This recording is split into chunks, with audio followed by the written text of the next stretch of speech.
কোটি জনতার আবেগের চোখ চট্টগ্রামের দিকে থাকবে, কিন্তু সেই দীর্ঘ বছর পরে মাহফিল শুরু হলো, আমাদের সেই হৃদয়ের ভালোবাসার মানুষ, আমাদের সেই ভালোবাসা প্রিয় মানুষটা আজকে আর দুনিয়াতে নাই।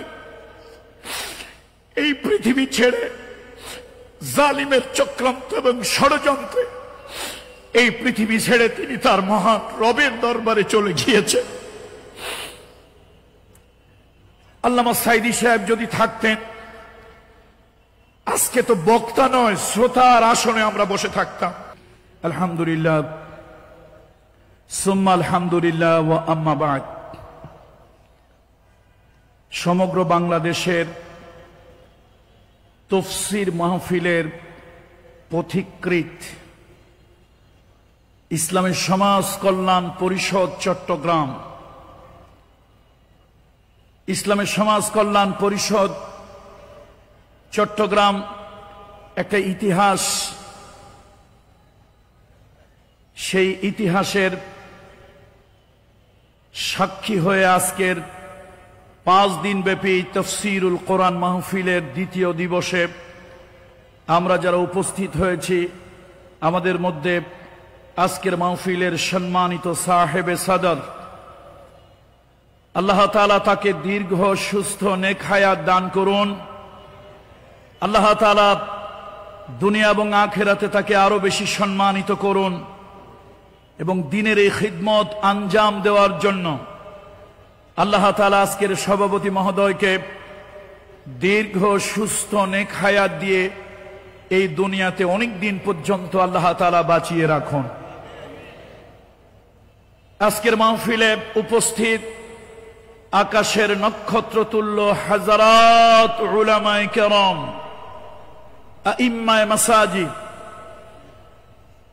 বিভিন্ন পর্যায়ের আমন্ত্রিত সম্মানিত অতিথিবৃন্দ, আমার সামনে উপস্থিত দিন প্রিয়, ধর্মপ্রিয়, ইসলাম প্রিয়, তাওহীদ প্রিয় জনতা, বিশেষত তারুণ্যের উচ্ছ্বাস উদ্দীপনায় ভরপুর, অন্যায় এবং অসত্যের বিরুদ্ধে প্রতিবাদী কণ্ঠ, ছাত্র বন্ধুরা, কিশোর তরুণ যুবকেরা, মহিলা প্যান্ডেল সহ চতুর্দিকের আবাসিক এলাকায় ছড়িয়ে ছিটিয়ে থাকা মায়ের তুল্য, বোনের তুল্য সম্মানিতা মহিলারা, আমি সকলের প্রতি শ্রেণী মোতাবেক শ্রদ্ধা, ভালোবাসা ও স্নেহ জ্ঞাপন করছি। মহান আল্লাহ তাআলা রব্বুল ইজ্জত ওয়াল জালাল তার আরশের সামনে সেজদায় অবনত হয়ে শুকরিয়া আদায় করছি। ইসলামী সমাজ কল্যাণ পরিষদের 2025 সালের কালের সাক্ষী ইতিহাসের এক নতুন অধ্যায় 5 দিন ব্যাপী মাহফিলের আজকের দ্বিতীয় দিনে আমরা শরীক হতে পেরেছি, আলহামদুলিল্লাহ। এই মঞ্চে আমাদের মতো অযোগ্য লোকরা বসতে পারতেন না যদি ওই সকল মহান ব্যক্তিরা এই মঞ্চকে ফুলে ফলে সুশোভিত না করতেন। যারা এই মঞ্চকে সুশোভিত করেছিলেন, মরহুম হযরত মাওলানা শামসুদ্দিন সাহেব রাহিমাহুল্লাহু তাআলা, নব্বারাল্লাহু মারকাদাহু ওয়া জাআলাল জান্নাতা মাসওয়াহু। এই মাহফিল রওনা করেছেন বাইতুশ শরফের শাহ আব্দুল জব্বার রাহিমাহুল্লাহু তাআলা, নব্বারাল্লাহু মারকাদাহু ওয়া জাআলাল জান্নাতা মাসওয়াহু। সমগ্র বাংলাদেশ, সারা পৃথিবীর বাংলা ভাষায় যারা কথা বলেন এমন মানুষেরা চাতক পাখির মতো যেই মাহফিলের দিকে তাকিয়ে থাকত, যার মুখনিসৃত বাণী শোনার জন্য চাতক পাখি যেরকম আকাশের পানে তীর্থের কাকের মতো বৃষ্টির জন্য তাকিয়ে থাকে, সারা দুনিয়ার বাংলা ভাষাভাষী ন্যূনতম ঈমান যার দিলের ভিতরে আছে সেই মানুষগুলো তাকিয়ে থাকতেন শহীদ আল্লামা দেলওয়ার হোসেন সাইদি সাহেবের মুখনিসৃত বাণী শোনার জন্য। কুল্লু নাফসিন যায়িকাতুল মাউত, কুল্লু নাফসিন যায়িকাতুল মাউত। মানুষের মৃত্যু অবধারিত ইউনিভার্সাল ট্রুথ। মৃত্যু সাইদি সাহেবের হয়েছে, আমাদেরও হবে।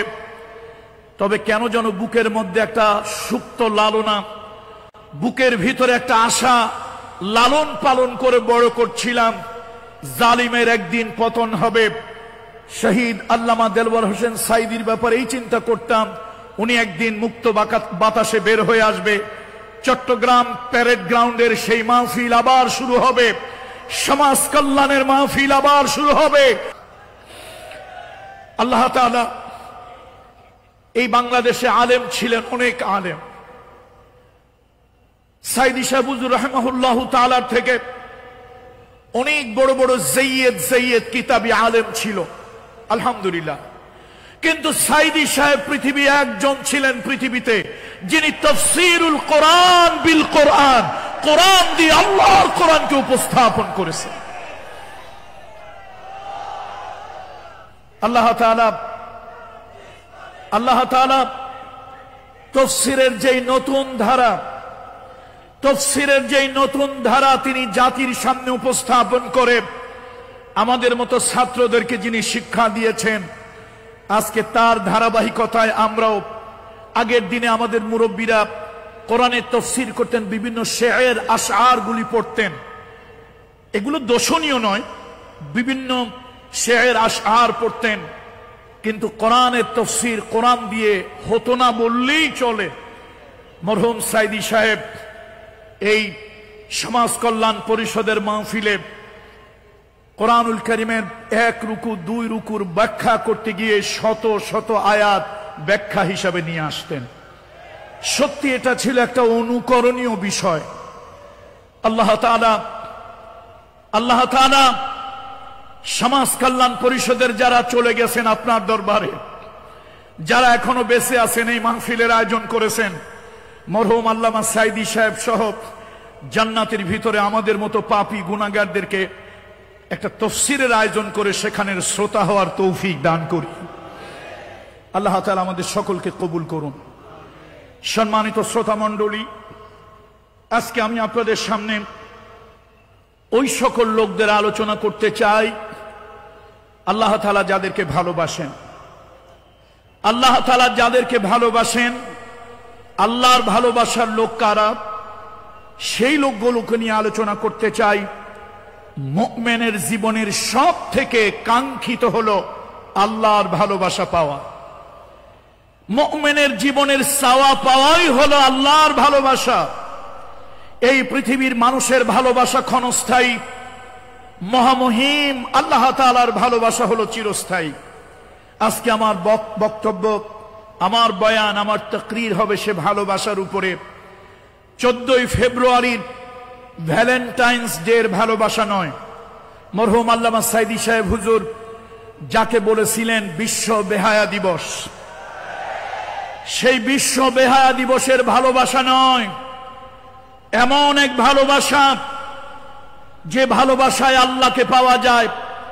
মাল্লাহুল মাওলা ফালাহুল কুল, মান কানা লিল্লাহি কান আল্লাহু লাহু। আল্লাহ যদি কারো হয়ে যায়, সব তার হয়ে যায়। সুতরাং আল্লাহ বান্দাকে ভালোবাসেন, সেই কাজগুলো নিয়ে আজকে আমাদের আলোচনা। যখন আল্লাহ তাআলা কোনো বান্দাকে ভালোবাসেন, ইন্নাল্লাহ ইদা আহাব্বা আবদান দা জিবরিল ফাকালা ইন্নী উহিব্বু ফুলানান ফাআহবিবহু। আল্লাহ তাআলা যখন কাউকে ভালোবাসেন, আল্লাহ তাআলা আরশে আজিমে জিবরাইলকে ডাক দেন আসমানে। আরশে আজিম থেকে জিবরাইলকে ডাক দেন, জিবরাইল আমি অমুককে ভালোবাসি, তুমিও তাকে ভালোবাসো। জিবরাইল আকাশে ঘোষণা করে দেয়, আল্লাহ রব্বুল ইজ্জত ওয়াল জালাল তিনি জমিনে অমুককে ভালোবাসেন, তোমরাও ভালোবাসো। সেই ভালোবাসা কাদেরকে আল্লাহ তাআলা ভালোবাসেন? কালামুল্লাহ শরীফের 8 শ্রেণীর লোকদেরকে আল্লাহ তাআলা ভালোবাসেন। আমরা সেই ভালোবাসার কথাগুলো আজকে আপনাদের সামনে তুলে ধরব। আল্লাহ তাআলা যাদেরকে ভালোবাসেন তাদের ভিতরে প্রথম হলো যারা নাকি মুত্তাকি, যারা নাকি তাকওয়া অবলম্বন করে, পরহেজগারি অবলম্বন করে, সেই মুত্তাকিদেরকে আল্লাহ তাআলা ভালোবাসেন। কালামুল্লাহ শরীফের ভিতরে, কোরআনুল কারীমের ভিতরে অনেক জায়গায় আল্লাহ তাআলা তাকওয়ার কথা বলেছেন। সাইয়্যিদুনা আলী রাদিয়াল্লাহু তাআলা আনহু, তাকে জিজ্ঞেস করা হলো, আলী আপনি কি জানেন, আপনি কি বলতে পারেন তাকওয়া কাকে বলে? সাইয়্যিদুনা আলী বললেন, হ্যাঁ আমি জানি তাকওয়া কাকে বলে। আত-তাকওয়া হিয়া খাউফুম মিনাল জালিল ওয়াল আমালু বিত-তানজিল ওয়াল কিনাআতু বিল কলিল ওয়াল ইস্তি'দাদু লিয়াউমির রাহিল। চার জিনিসের নাম হলো তাকওয়া। মহামহিম আল্লাহর ভয়। আল্লাহর ভয় ছাড়া কোনো সমাজ, কোনো ব্যক্তি, কোনো মানুষকে পরিবর্তন করা সম্ভব নয়। পুলিশের ভয় দিয়ে যদি মানুষের চরিত্র ভালো বানানো যেত, তাহলে পুলিশের ভিতরে পুলিশের মতো মহান পেশা, পুলিশের মতো মহান দায়িত্ব, পুলিশের মতো সম্মানজনক একটি খিদমত, একটি সার্ভিস, সেই সার্ভিসে চরিত্রহীন হাউন আঙ্কেলের জন্ম হইত না। ঠিক কিনা বলেন? পুলিশের পেশা একটা মহান পেশা, এটা একটা মহান দায়িত্ব, শুধু একটা চাকরি না, এটা বড় একটা খিদমত। দেশের খিদমত, জাতির খিদমত, মানুষের খিদমত। এটাকে শুধু চাকরি বলে সীমাবদ্ধ করবেন না, এটা মহান একটা কাজ, একটা ভালো কাজ। কিন্তু সেই কাজ কখনো কখনো কিছু মানুষের দ্বারা কলুষিত হয়ে যায়। তাহলে তাকওয়া, আল্লাহ তাআলা যেই শ্রেণীর মানুষদেরকে ভালোবাসেন তার মধ্যে প্রথম হলো মুত্তাকিদেরকে আল্লাহ তাআলা ভালোবাসেন, তাকওয়া অবলম্বনকারীদেরকে। কালামুল্লাহ শরীফের, কোরআন শরীফের সূরা আলে ইমরান ৭৬ নম্বর আয়াতের ভিতরে আল্লাহ বলেন, বালা মান আওফা বিআহদিহি ওয়াত্তাকা ফাইন্নাল্লাহা ইউহিব্বুল মুত্তাকিন। যে নিজের অঙ্গীকারকে পূরণ করে, যে নিজের ওয়াদাকে পূর্ণ করে এবং আল্লাহকে ভয় করে, আল্লাহ তাআলা ওই মুত্তাকিদেরকে আল্লাহ তাআলা ভালোবাসেন। সুবহানাল্লাহ। সুতরাং আল্লাহ তাআলা যাদেরকে ভালোবাসেন, আজকে আমাদের ওয়াজ হলো ভালোবাসার ওয়াজ। সবাই একটু আওয়াজ দিয়ে বলেন, আজকের ওয়াজ বিষয় কোন বিষয়ের ওয়াজ? ভালোবাসার ওয়াজ। তবে এই ভালোবাসা দুনিয়ার পচা গান্দা ভালোবাসা নয়, এই ভালোবাসা দুনিয়ার ক্ষণিকের ভালোবাসা নয়, এই ভালোবাসা দুনিয়ার কোন যৌবিক যৌন চাহিদা, তাড়না, বাসনার ভালোবাসা নয়। এ ভালোবাসা হলো মহামহিম সৃষ্টিকর্তা আল্লাহ রব্বুল ইজ্জত ওয়াল জালাল, আল্লাহর সাথে ভালোবাসা। আল্লাহ যদি কাউকে ভালোবাসেন, আল্লাহর সাথে যদি কারো ভালোবাসা হয়ে যায়, তাহলে ওই ব্যক্তিটাও অমর হয়ে যায়, অতুলনীয় হয়ে যায়, দামি হয়ে যায়, মূল্যবান হয়ে যায়। আমরা আল্লাহর ভালোবাসা চাই কি চাই না? আমরা আল্লাহর ভালোবাসা চাই কি চাই না? আল্লাহর ভালোবাসা চাই, যাদেরকে আল্লাহ তাআলা ভালোবাসেন। আল্লাহ নবী বলেছেন, আন আবি হুরায়রা রাদিয়াল্লাহু তাআলা আনহু قال سئل رسول الله صلى الله عليه وسلم عن اكثر ما يدخل الناس الجنة। আল্লাহ নবীকে প্রশ্ন করা হলো, রাসূলুল্লাহকে জিজ্ঞেস করা হলো, ইয়া রাসূলুল্লাহ, কোন আমলে মানুষ বেশি জান্নাতি হবে, কোন কারণে মানুষ জান্নাতে বেশি যাবে? আবু হুরায়রা রাদিয়াল্লাহু তাআলা থেকে হাদিস বর্ণিত, তিনি বলেন, রাসূলুল্লাহ বলেন, তাকওয়াল্লাহ, তাকওয়াল্লাহ, ওয়া হুসনুল খুলক। দুইটা কারণে মানুষ বেশি জান্নাতে যাবে, দুইটা কারণে। তার মধ্যে একটি হলো তাকওয়া, একটি হলো তাকওয়া, আর একটি হলো উত্তম মানবিক চরিত্র। আল্লাহু আকবার। তাহলে আল্লাহ তাআলা আসমানের আল্লাহ, আরশের আল্লাহ, মহামহিম আল্লাহ, সর্বত্র যার কুদরত বিরাজমান, সেই মহামহিম আল্লাহ তাআলা 8 শ্রেণীর মানুষদেরকে ভালোবাসেন। প্রথম হলো যারা তাকওয়া অবলম্বন করে, মুত্তাকি। আর সাইয়্যিদুনা আলীকে জিজ্ঞেস করেছিলাম, সাইয়্যিদুনা আলী, হাল আনতা তা'লাম মা তাকওয়া? আলী, আপনি কি বলতে পারেন তাকওয়া কাকে বলে? বড় একটা জুব্বা গায়ে দিলে কি মুত্তাকি হয়? বড় একটা আবাকাবা গায়ে দিলে কি মুত্তাকি হয়? 13 হাত একটা পাগড়ি লাগাইলে কি মুত্তাকি হয়? সাইয়্যিদুনা আলী বললেন, না, 60 জিনিসে মুত্তাকি হয়। আত-তাকওয়া হিয়া খাউফুম মিনাল জালিল ওয়াল আমালু বিত-তানজিল ওয়াল কিনাআতু বিল কলিল ওয়াল ইসতি'দাদু লিয়াউমির রাহিল। 60 জিনিসে আল্লাহ মুত্তাকি হয়। প্রথম হলো আল্লাহর ভালোবাসা। আল্লাহর ভালোবাসা ছাড়া, আল্লাহর ভালোবাসা ছাড়া পৃথিবীর মানুষের নৈতিক চরিত্র, আল্লাহর ভয় ছাড়া পৃথিবীর মানুষের নৈতিক চরিত্র পরিবর্তন করা সম্ভব নয়। আজকের এই বিশাল জনতার উদ্দেশ্যে আমি এই মেসেজটা রেখে যেতে চাই, পুলিশ দিয়ে, আর্মি দিয়ে, দুদক দিয়ে, জেলের ভয় দিয়ে একটা জাতির চরিত্র কখনই পরিবর্তন করা সম্ভব নয়। একটা জাতিকে যদি প্রকৃত ভালো মানুষ বানাতে হয়, তাহলে ওই জাতির মানুষের ভিতরে আল্লাহর ভয় ঢুকিয়ে দাও, আল্লাহর ভয় ঢুকিয়ে দাও। মানুষটা ভালো হয়ে যাবে, অন্ধকার রাতেও গুনাহের কাজ করবে না, সে নির্জন জায়গায় কোনো পাপের দিকে ধাবিত হবে না। সুতরাং আল্লাহর ভয় একটা মানুষকে প্রকৃত মানুষ বানায়, আল্লাহর ভয়।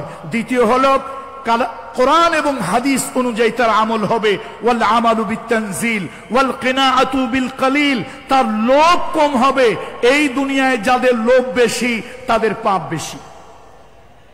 সম্ভবত কবি রবীন্দ্রনাথ ঠাকুরই বোধহয় বলেছিলেন, এ দুনিয়ায় হায় সেই বেশি চায়, আছে যার ভুরি ভুরি, রাজার হস্ত করে সমস্ত, কাঙ্গালের ধন চুরি।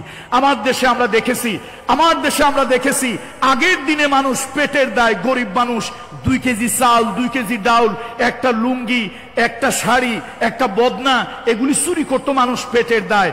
এই যে সুইস ব্যাংকে যারা টাকা পাচার করছে চুরি করে, এই চোরগুলি কি পেটের দায় টাকা চুরি করছে? এরা কি অভাবের চোর না স্বভাবের চোর?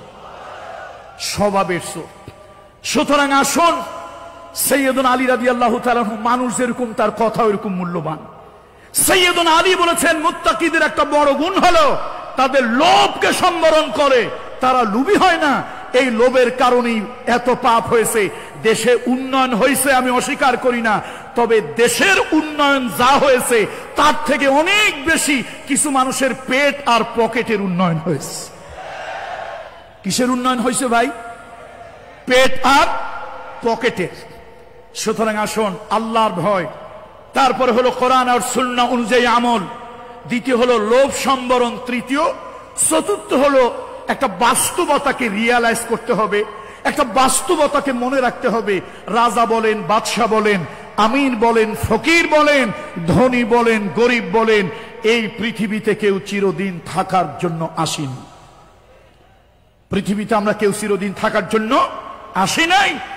সূরা শরীফে, কোরআনুল কারীমের ভিতরে অনেক জায়গায় আল্লাহ তাআলা তাকওয়ার কথা বলেছেন। মুত্তাকি যারা হয়, তাকওয়া যারা অবলম্বন করে, আল্লাহর ভয়, খোদা ভীতি, আল্লাহর ভয়, পরকালের ভয়, জাহান্নামের ভয়, জবাবদিহিতার ভয়, এই ভয়গুলি যাদের ভিতরে আসে তারা প্রকৃত মানুষ হয়, তারা প্রকৃত ইনসান হয়। সুতরাং একটা সুন্দর জাতি যদি গঠন করতে হয়, ওই জাতিকে পুলিশের ভয় দিয়ে, দুদকের ভয় দিয়ে, জেলের ভয় দিয়ে, আর্মির ভয় দিয়ে, ডান্ডার ভয় দিয়ে একটা জাতিকে পরিবর্তন করা যাবে না।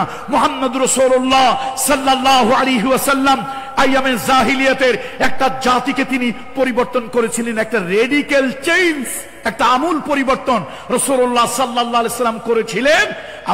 আমার স্পষ্ট বক্তব্য, রাসূলুল্লাহ সাল্লাল্লাহু আলাইহি ওয়াসাল্লাম এই জাতির পরিবর্তন এনেছিলেন পরকালীন জীবনের চিন্তা চেতনা দিয়ে। এটাই হলো তাকওয়া। আমরা কথায় কথায় বলি, আমরা কথায় কথায় বলি আমরা 47-এর চেতনায় উজ্জীবিত, আমরা কথায় কথায় বলি 52-এর চেতনায় উজ্জীবিত, কথায় কথায় বলি 71-এর চেতনায় উজ্জীবিত, কথায় কথায় বলি 72-এর চেতনায় উজ্জীবিত। ও মুসলমান, তোমার ভিতরে যদি আল্লাহর পরকালের চেতনায় উজ্জীবিত না হও, আল্লাহর কসম তোমার জীবন বরবাদ, তোমার জীবন ধ্বংস, তোমার জীবন জাহান্নাম।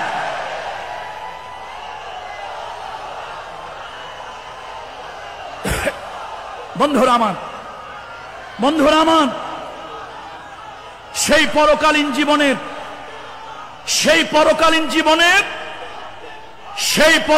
জীবনের চিন্তা চেতনায় উজ্জীবিত করতে পারে তাকওয়া। সুতরাং আসুন আমরা তাকওয়ার ব্যাপারটা আজকের মতো রেখে দেই, আজকের মতো তাকওয়ার ব্যাপারটা রেখে দেই। মুত্তাকিদেরকে আল্লাহ ভালোবাসেন, আমরা আল্লাহর ভালোবাসা চাই নাকি আল্লাহর ভালোবাসা চাই না? কার ভালোবাসা চাই? তাহলে মুত্তাকি হতে পারলে নিশ্চিত আল্লাহর ভালোবাসা অর্জন করা যাবে। ভ্যালেন্টাইন্স ডে এর ভালোবাসা নয়, বিশ্ব বেহায়া দিবসের ভালোবাসা নয়, দুনিয়ার যুবক যুবতীর ভালোবাসা নয়, দুনিয়ার টাকা পয়সার ভালোবাসা নয়, দুনিয়ার ক্ষমতার ভালোবাসা নয়। এই ভালোবাসা হলো আল্লাহর ভালোবাসা, এই ভালোবাসা হলো চিরস্থায়ী ভালোবাসা, এই ভালোবাসা হলো জান্নাতে যাওয়ার ভালোবাসা। এবার আল্লাহ তাআলা বলেন দ্বিতীয় পর্যায়, আল্লাহ যা তাদেরকে ভালোবাসেন যারা নাকি জীবন চলার পথে কোন ভুল ভ্রান্তি ত্রুটি বিচ্যুতি গুনাহ খাতা যদি হয়ে যায়, তাহলে ওই বান্দা তওবা করবে, ওই বান্দা অনুতপ্ত হবে, অনুশোচিত হবে। জীবন চলার পথে বান্দার যদি ভুল ভ্রান্তি ত্রুটি বিচ্যুতি, বান্দার যদি গুনাহ খাতা হয়ে যায়, বান্দা আত্মসমর্পণ করবে, বান্দা আল্লাহর কাছে অনুতপ্ত হবে, অনুশোচিত হবে। এইটার নাম হলো তাকওয়া, এইটার নাম হলো তওবা। এটার নাম কি বলেন? এটার নাম কি? এই তওবা। তওবা মানে হলো অনুতপ্ত হওয়া, অনুশোচিত হওয়া। কখনো কখনো তওবার অর্থ হলো ফিরে আসা। তো আল্লাহ তাআলার বান্দারা মানুষ আমরা ভুল করি, গুনাহ করি, এটা আমাদের হিউম্যান হ্যাবিট, মানবীয় স্বভাব, মানবীয় চরিত্র। যেমন রাসূলুল্লাহ সাল্লাল্লাহু আলাইহি ওয়াসাল্লাম বলেছেন, আল্লাহর হাবিব মুহাম্মদ রাসূলুল্লাহ সাল্লাল্লাহু আলাইহি ওয়াসাল্লাম বলেছেন, কুল্লু বনি আদম খাত্তাউন ওয়া খায়রুল খাত্তাইন আত-তাওয়াবুন। আল্লাহ নবী বলেছেন, বিশ্ব নবী বলেছেন, মুহাম্মদ রাসূলুল্লাহ বলেছেন, হাবিবে কিবরিয়া বলেছেন, মানুষের স্বভাব হলো, বনি আদমের চরিত্র হলো ভুল করা, গুনাহ করা, পাপ করা। এইটা হলো বনি আদমের খাসলাত, বনি আদমের চরিত্র। নবীজি বলেছেন, ওই বনি আদম উত্তম, ওই বনি আদম উত্তম, ওই বনি আদম শ্রেষ্ঠ, ওই বনি আদম ভালো, যেই বনি আদম গুনাহ হয়ে যাওয়ার পর আল্লাহর কাছে তওবা করে। আল্লাহু আকবার, আল্লাহর কাছে তওবা। এই তওবা যারা করে আল্লাহ তাদেরকে ভালোবাসেন। সূরা বাকারা 222 নম্বর আয়াত আল্লাহ তাআলা বলেন, ইন্নাল্লাহা ইউহিব্বুত তাওয়াবিন ওয়া ইউহিব্বুল মুতাতাহহিরিন। আল্লাহ তাআলা তওবাকারীদেরকে ভালোবাসেন, আল্লাহ তাআলা তওবা যারা করেন তাদেরকে ভালোবাসেন। বান্দা যখন গুনাহ করে আল্লাহ থেকে দূরে সরে যায়, আর ওই বান্দা যখন ভুল বোঝে, ওই বান্দা যখন নিজের ভুল বুঝতে পারে, ওই বান্দা আল্লাহর কাছে যখন ফিরে আসে, আল্লাহ তাআলা তখন খুশি হয়ে যান। এই জন্য কালামুল্লাহ শরীফের ভিতরে আল্লাহ তাআলা বলেন, কুল ইয়া ইবাদিয়াল্লাযী আসরাফু আলা আনফুসিহিম লা তাকনাতু মির রাহমাতিল্লাহ ইন্নাল্লাহা ইয়াগফিরুয যুনুবা জামিআ ইন্নাহু হুয়াল গফুরুর রহিম। আল্লাহ তাআলা বলেন, হে নবী আপনি বলে দেন, আমার বান্দাদেরকে বলে দেন, আমার বান্দারা যারা গুনাহ করে নফসের উপরে জুলুম করেছে, নিজের উপরে জুলুম করেছে, সীমা লঙ্ঘন যেই বান্দারা করেছে, ওই বান্দারা আমার কাছে যেন অনুতপ্ত হয়, অনুশোচিত যেন হয়। ওই বান্দা আমার কাছে যেন তওবা করে ফিরে আসে। ওই বান্দা যদি তওবা করে আমার কাছে যদি ফিরে আসে, আমি আল্লাহ তাআলা ওই বান্দাকে মাফ করে দেই, ওই বান্দার জিন্দেগীর গুনাহ মাফ করে দেই, বান্দাকে আমি আবার রহমতের কোলে উঠায়া নেই। আল্লাহু আকবার। এই জন্য রাসূলুল্লাহ সাল্লাল্লাহু আলাইহি ওয়াসাল্লাম এক হাদিসের ভিতরে বলেছেন, আত-তাইবু মিনাজ যামবি কামান লা যামবা লাহু, আত-তাইবু মিনাজ যামবি কামান লা যামবা লাহু। গুনাহ থেকে তওবা করি এমন যে সে কোনো গুনাহই করেনি। ভাইরা আমার, আসুন তওবা, তওবা, ফিরে আসা। দেখেন আল্লাহ তাআলা জান্নাতের ভিতরে কারে কারে রাখলো একটু বলেন তো আমার সাথে, একটু ওয়াজ আপনারাও করেন। আমার তো গলা ভেঙে গেছে, আপনাদের তো আর গলা ভাঙে নাই। বলেন আল্লাহ তাআলা জান্নাতের ভিতরে কাকে কাকে রাখলেন? বাবা আদম, মানব জাতির পিতা আবুল বাশার আদম সফিউল্লাহ, আল্লাহ তাকে জান্নাতের ভিতরে রাখলেন। তার জীবন সঙ্গিনী, তার কনজুগাল লাইফের পার্টনার মা হাওয়া আলাইহিস সালাম, তাকেও আল্লাহ তাআলা জান্নাতের ভিতরে রাখলেন। এখন আল্লাহ কি বলে দিলেন? আল্লাহ বলে দিলেন, ইয়া আদামুসকুন আনতা ওয়া যাওজুকাল জান্নাহ। এ আদম রে, তুমি আর তোমার স্ত্রী, তুমি আর তোমার বিবি এই জান্নাতের ভিতরে থাকো, আনন্দ করো, ফুর্তি করো, যা মনে লয় তাই খাও, যেখানে ইচ্ছা সেখানে যাও। তবে তবে লা তাকরাবা, লা তাকরাবা হাদিহি শাজারা ফাতাকুনা মিনাজ জালিমিন। এই যে তোমাদেরকে একটা আইল দিয়ে দিলাম, চিটাগংয়ের লোকেরা আইল বোঝেন না, আইল ডিমার্কেশন এরিয়া দিয়ে দিলাম, এই আইল দিলাম, খবরদার এই আইলের বাহিরে যাইও না, তাহলে কিন্তু ফাতাকুনা মিনাজ জালিমিন, তাহলে কিন্তু তোমরা জালিমদের, সীমা লঙ্ঘনকারীদের অন্তর্ভুক্ত হয়ে যাবে। শয়তান এমন ফুসলান ফুসলাইলো, শয়তান এমন ফুসলান ফুসলাইলো, শয়তানের শয়তানের বক্তব্য সবসময় একটু মাধুর্যপূর্ণ হয় কি, তাই না? দেখবেন এই উগান্ডা নামক একটা দেশ আছে, সেই দেশের একজন প্রধানমন্ত্রী ছিল, উগান্ডা। এই দেশের প্রধানমন্ত্রী, আর কি ভাষা, ভাষা শুনলে মনে হয় জান্নাত থেকে আসছে, কিন্তু কাজ কারবারে মনে হয় ইবলিস শয়তানের আস্ত খালাতো বোন।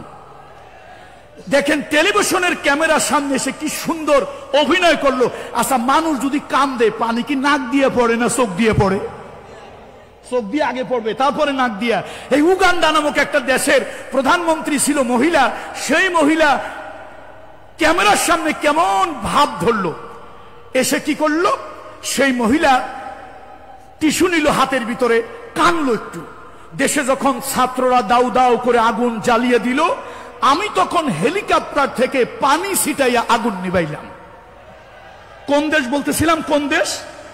উগান্ডা নামক একটা দেশ। এখন শয়তান কয়, আল্লাহ কয় কি? আমরা যা দেখলাম, কোটি কোটি মানুষ দেখলো, হেলিকপ্টার থেকে গুলি করা হলো, সাউন্ড গ্রেনেড মারা হলো, টিয়ার সেল মারা হলো। মহিলা কি সুন্দর অভিনয় করে কি বলছিল, পানি মারা হলো। আমার মনে হয় ওই দিন শয়তান কাঁদছে, কিছুক্ষণ কাঁদছে, কয় আল্লাহ আমি তো বেহেশতের ভিতরে দুইজন লোকরে একটু মিথ্যা টিথ্যা ভুলাইয়া বালাইয়া ফুসলাইয়া ফাসলাইয়া দুইজন লোকরে মিসগাইড করছিলাম, আমার কলজা কাঁপছিল, ঠোঁট কাঁপছিল, জিহ্বা কাঁপছিল। এ মহিলা তো আমার থেকে বড়, এর তো ঠোঁট কলিজা কিছুই কাঁপে না, বোধহয় গ্লিসারিন ভেজলিন এমন মাখান মাখাইছে, ঠাস ঠাস করে মিথ্যা কথা কয়। আবার একটু অভিনয়ের জন্য একটু হাতে ন্যাপকিনও রাখছে, নাক মুছছে। আমার মনে হয় শয়তান সেদিন বলছিল, বুবু তোর ঠ্যাং দুইটা একটু আগায় দে, তোর ঠ্যাং দুইটা আগায় দে, আমি তোর একটু কদম বুসি করি। আমি আর কি শয়তান, তুই যা সুন্দর অভিনয়যুক্ত কথাবার্তা বলিস, তুই আমার থেকে বড় শয়তান। তোর মতো শয়তান কোন দেশে থাকলে আমার মতো শয়তান না থাকলেও চলবে। এটা কোন দেশের ঘটনা বললাম? কোন দেশ? উগান্ডা নামক এক, বাংলাদেশ না, এটা আবার এটা কোন একটা দেশ আর কি। শোনেন, বেহেশতের ভিতরে আছে বাবা আদম, মা হাওয়া।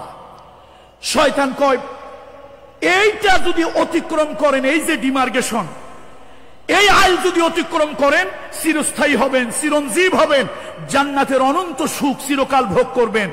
এই শয়তানের কথায় ফুসলানোতে আদম আলাইহিস সালাম, মা হাওয়া একটু ভুল বুঝলেন। আল্লাহ তাআলা যে হুকুম করেছিলেন, এটা না বোঝার কারণে অথবা একটু মানসিক দুর্বলতার কারণে তারা সে কাজটা করে ফেললেন। আল্লাহ তাআলা বাবা আদমকে আকাশ থেকে, জান্নাত থেকে কোথায় পাঠাইলো? বলেন কোথায় পাঠাইলো? জমিনে। এই জমিনে তিনি এলেন। কথা কিন্তু ভালো করে লক্ষ্য করতে হবে, নাহলে আবার সমস্যা আছে।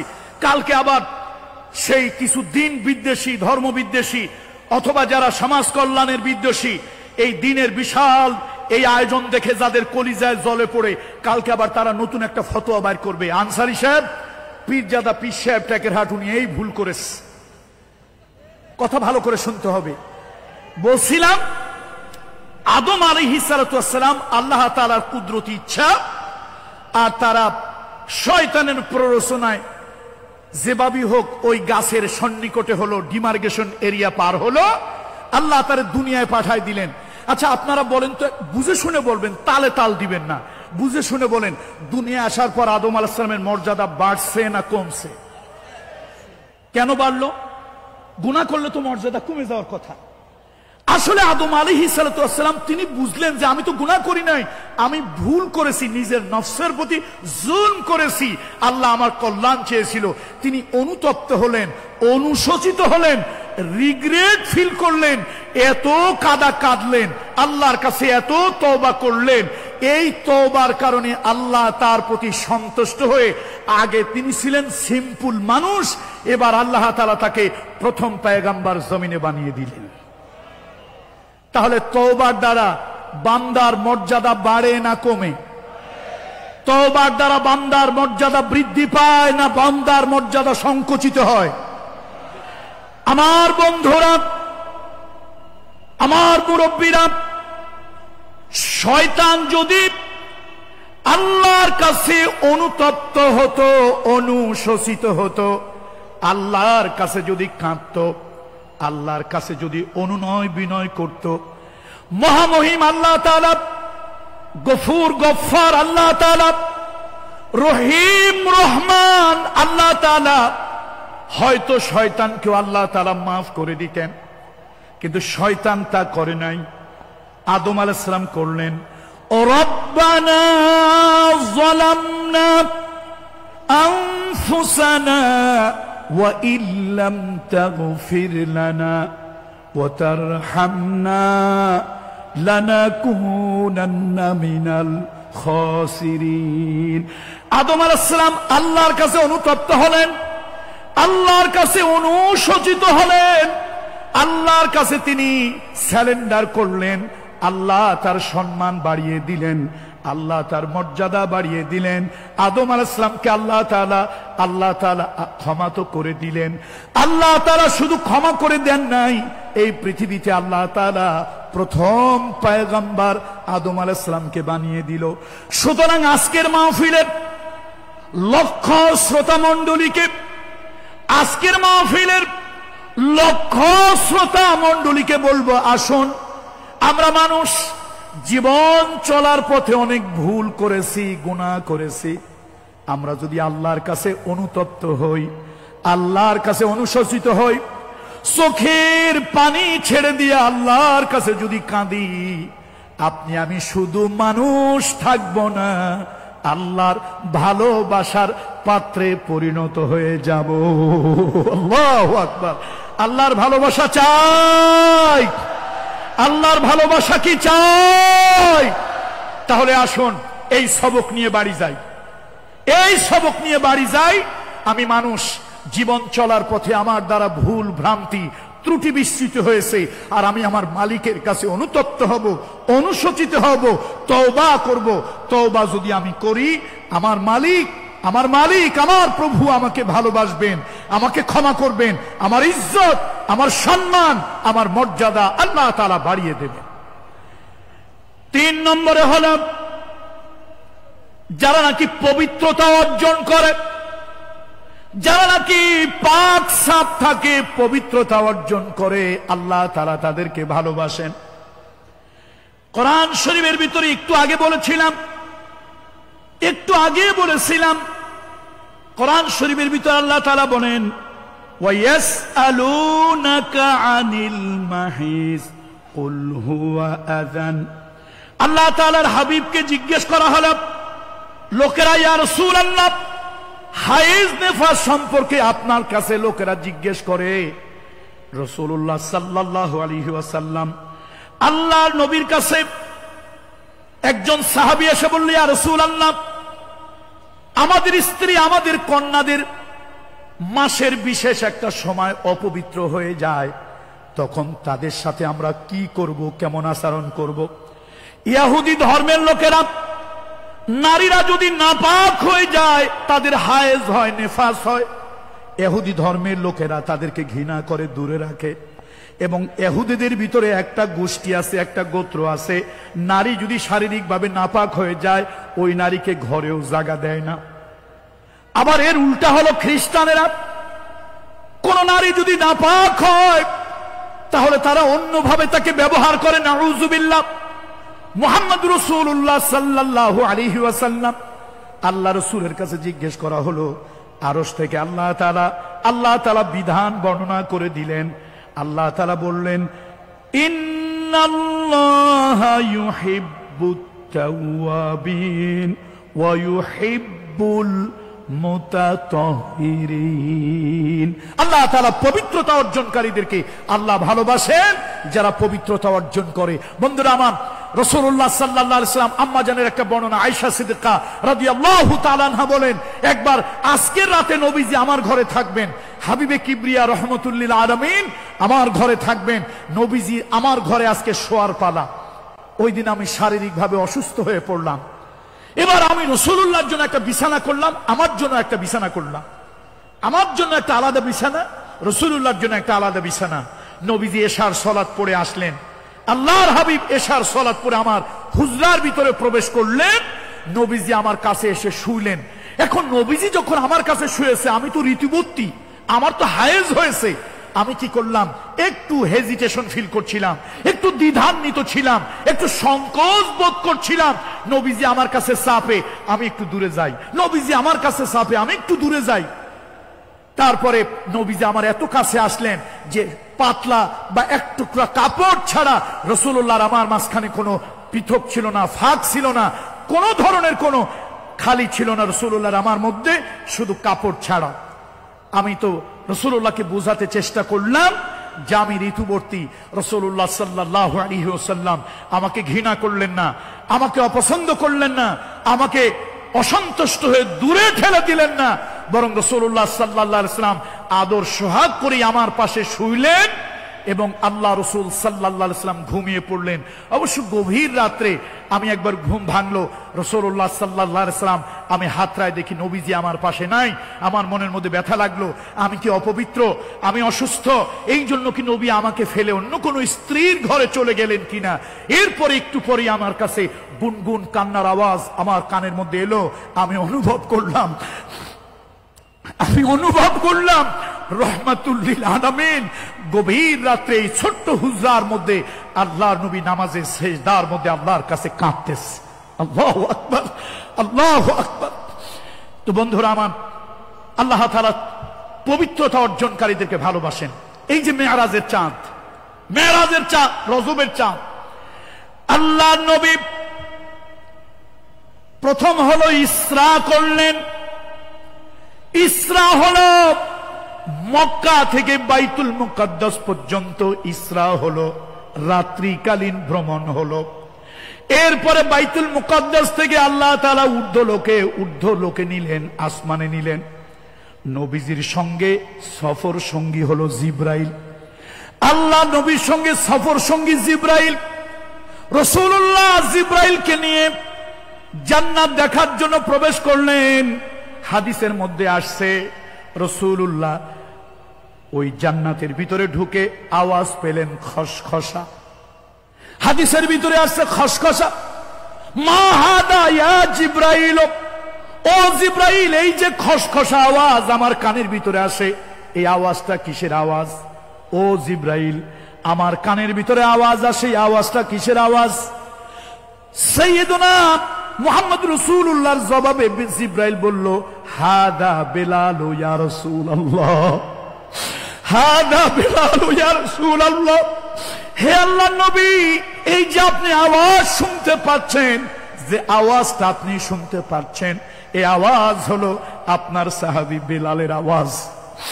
রাসূলুল্লাহ মেরাজ থেকে আসলেন, ওই কালো বেলাল, ওই ব্ল্যাক ডায়মন্ড, দুনিয়ার শ্রেষ্ঠ মানুষ, ইন্না আকরামাকুম ইনদাল্লাহি আতকাকুম, ওই কালো বেলালকে রাসূলুল্লাহ বুকে জড়িয়ে ধরলেন।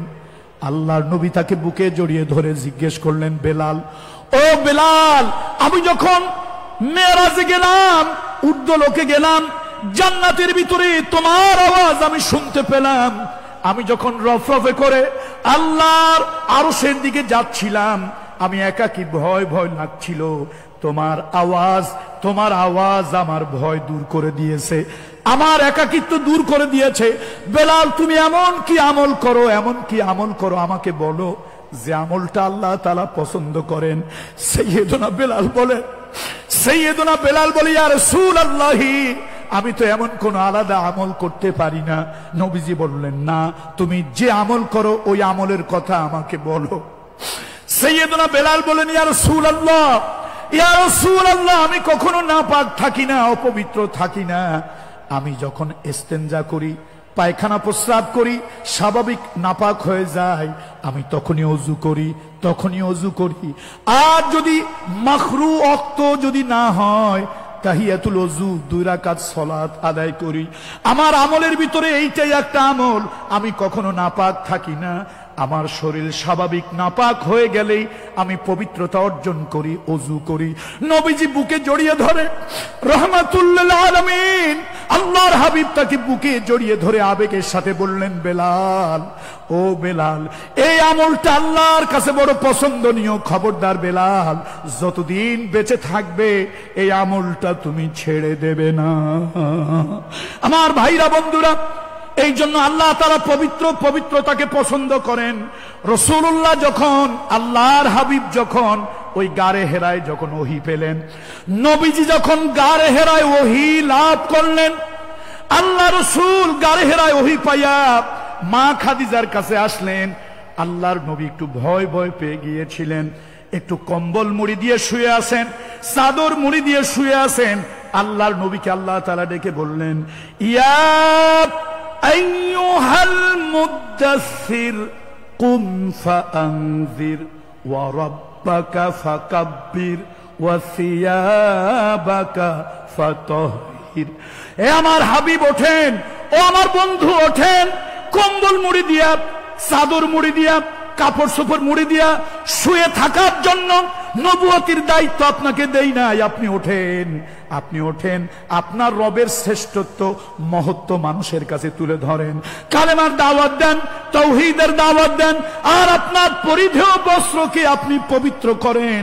আল্লাহর নবী মুহাম্মদ রাসূলুল্লাহ সাল্লাল্লাহু আলাইহি সাল্লাম, আমার রহমতের নবী, আমার ভালোবাসার নবী, হাবিবি কিবরিয়া মুহাম্মদ রাসূলুল্লাহ সাল্লাল্লাহু আলাইহি সাল্লাম দামি জামা কাপড় হয়তো গায়ে দিতেন না, কিন্তু আমার নবী কোনদিন অপরিষ্কার জামা, অপবিত্র জামা, দুর্গন্ধ কোন কাপড় চোপড় রাসূলুল্লাহ কখনো পরতেন না। আল্লাহু আকবার, আল্লাহু আকবার। আরবে একবার রাসূলুল্লাহর বিরুদ্ধে অপপ্রচার হয়েছিল, মুহাম্মদ রাসূলুল্লাহর বিরুদ্ধে মিথ্যা প্রচার হয়েছিল। সেই প্রচার প্রোপাগান্ডার হেডকোয়ার্টার ছিল ওয়ালিদ ইবনে মুগিরা। আবু জাহেলের প্ররোচনায় এই নবীর বিরুদ্ধে যখন মিথ্যা প্রচার হলো, অপপ্রচার হলো, মোহাম্মদ মজনু, নাউজুবিল্লাহ বলেন না আপনারা, মোহাম্মদ হচ্ছে পাগল, আস্তাগফিরুল্লাহ। আপনারা জানেন, লম্বা সূরা কথা, সময়ের কারণে আমি সেদিকে যাব না। একদিনের বয়ান, এটা তো আর সাইদি সাহেব রহমতুল্লাহ আলাইহির 5 দিনের বয়ান না, একদিনের বয়ান, একটা টাইম ফ্রেমের মধ্যে কথা বলতে হবে, সেই জন্য লম্বা কথা নয়। বন্ধুরা আমার, রাসূলুল্লাহ সাল্লাল্লাহু আলাইহি ওয়াসাল্লাম আল্লাহ নবী পাগল বলে অপপ্রচার করলো, লোকেরা পাগল দেখার জন্য আসলো। কোথায় পাগল? পাগল কই? আল্লাহু আকবার। রাসূলুল্লাহকে আল্লাহ তাআলা জামালে জিসমানি, কামালে জিসমানি, জামালে রুহানি, কামালে রুহানি, একদিকে আল্লাহ তাআলা তার দৈহিক সৌন্দর্য দিয়েছিলেন, আর একদিকে আল্লাহ তাআলা তার মানবিক সৌন্দর্য, মানবিক পরিপূর্ণতা দিয়েছিলেন। গায়ের মধ্যে পোশাক আশাক এত পরিচ্ছন্ন, এত রুচিসম্মত পোশাক, বিদেশের লোকেরা যখন আসলো, আইনা মাজনু, আইনা মাজনু, কোথায় পাগল? মুহাম্মদ সাল্লাল্লাহু আলাইহি ওয়াসাল্লামকে দূরের থেকে দেখলো, কুরাইশ বংশে আব্দে মানাব গোত্রে আব্দুল মুত্তালিবের নাতি, আব্দুল্লাহর এতিম ছেলে, এই দেখো এই লোকটা পাগল। আল্লাহু আকবার, আল্লাহু আকবার।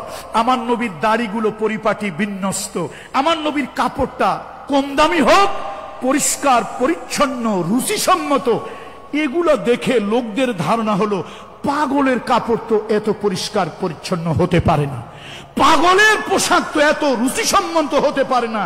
এই লোকটা যদি পাগল হয়, এই পাগলের কাছে গিয়ে আমরাও পাগল হইতে চাই। আল্লাহু আকবার। যদিও কোরআন শরীফে আল্লাহ বলে দিয়েছিলেন, মা সাহিবুকুম বিমাজনুন, মা সাহিবুকুম বিমাজনুন, আমার হাবিব পাগল নয়। বন্ধুরা আমার, আসুন, এই জন্য পবিত্রতা আল্লাহ তাআলা পছন্দ করেন, পরিষ্কার পরিচ্ছন্নতা আল্লাহ তাআলা পছন্দ করেন। হাদিসের ভিতরে এসেছে, হাদিসের ভিতরে এসেছে, আত-তুহুরু শাত্রুল ঈমান, আত-তুহুরু শাত্রুল ঈমান ওয়াল হামদুলিল্লাহি তামলাউল মিজান। পবিত্রতা যারা অর্জন করে, তারা, এটা পবিত্রতা হলো ঈমানের একটা গুরুত্বপূর্ণ অঙ্গ, ঈমানের একটা গুরুত্বপূর্ণ অঙ্গ। পরিষ্কার পরিচ্ছন্নতা, পবিত্রতা যার ভিতরে নাই, তার ঈমান আছে কিনা সন্দেহ। সুতরাং আসুন, আর একটা হলো আলহামদুলিল্লাহর এই জিকিরটা মিজানের পাল্লাকে পরিপূর্ণ করে দেয়, মিজানের পাল্লাকে পরিপূর্ণ করে দেয়। সুতরাং আসুন, আমরা পবিত্রতা অর্জন করব। রাজি আছি? আমরা কি অর্জন করব? তবে চিটাগংয়ের ভাইদের বদনাম করলে তো আবার ভবিষ্যতে চিটাগং আপনারা আমাদের জন্য আবার চিটাগংয়ের ভিসা দেবেন না। চিটাগংয়ের কিছু লোকদের এই অভ্যাস আছে, গায়ে যদি থাকে চট আর মাথায় যদি থাকে জট,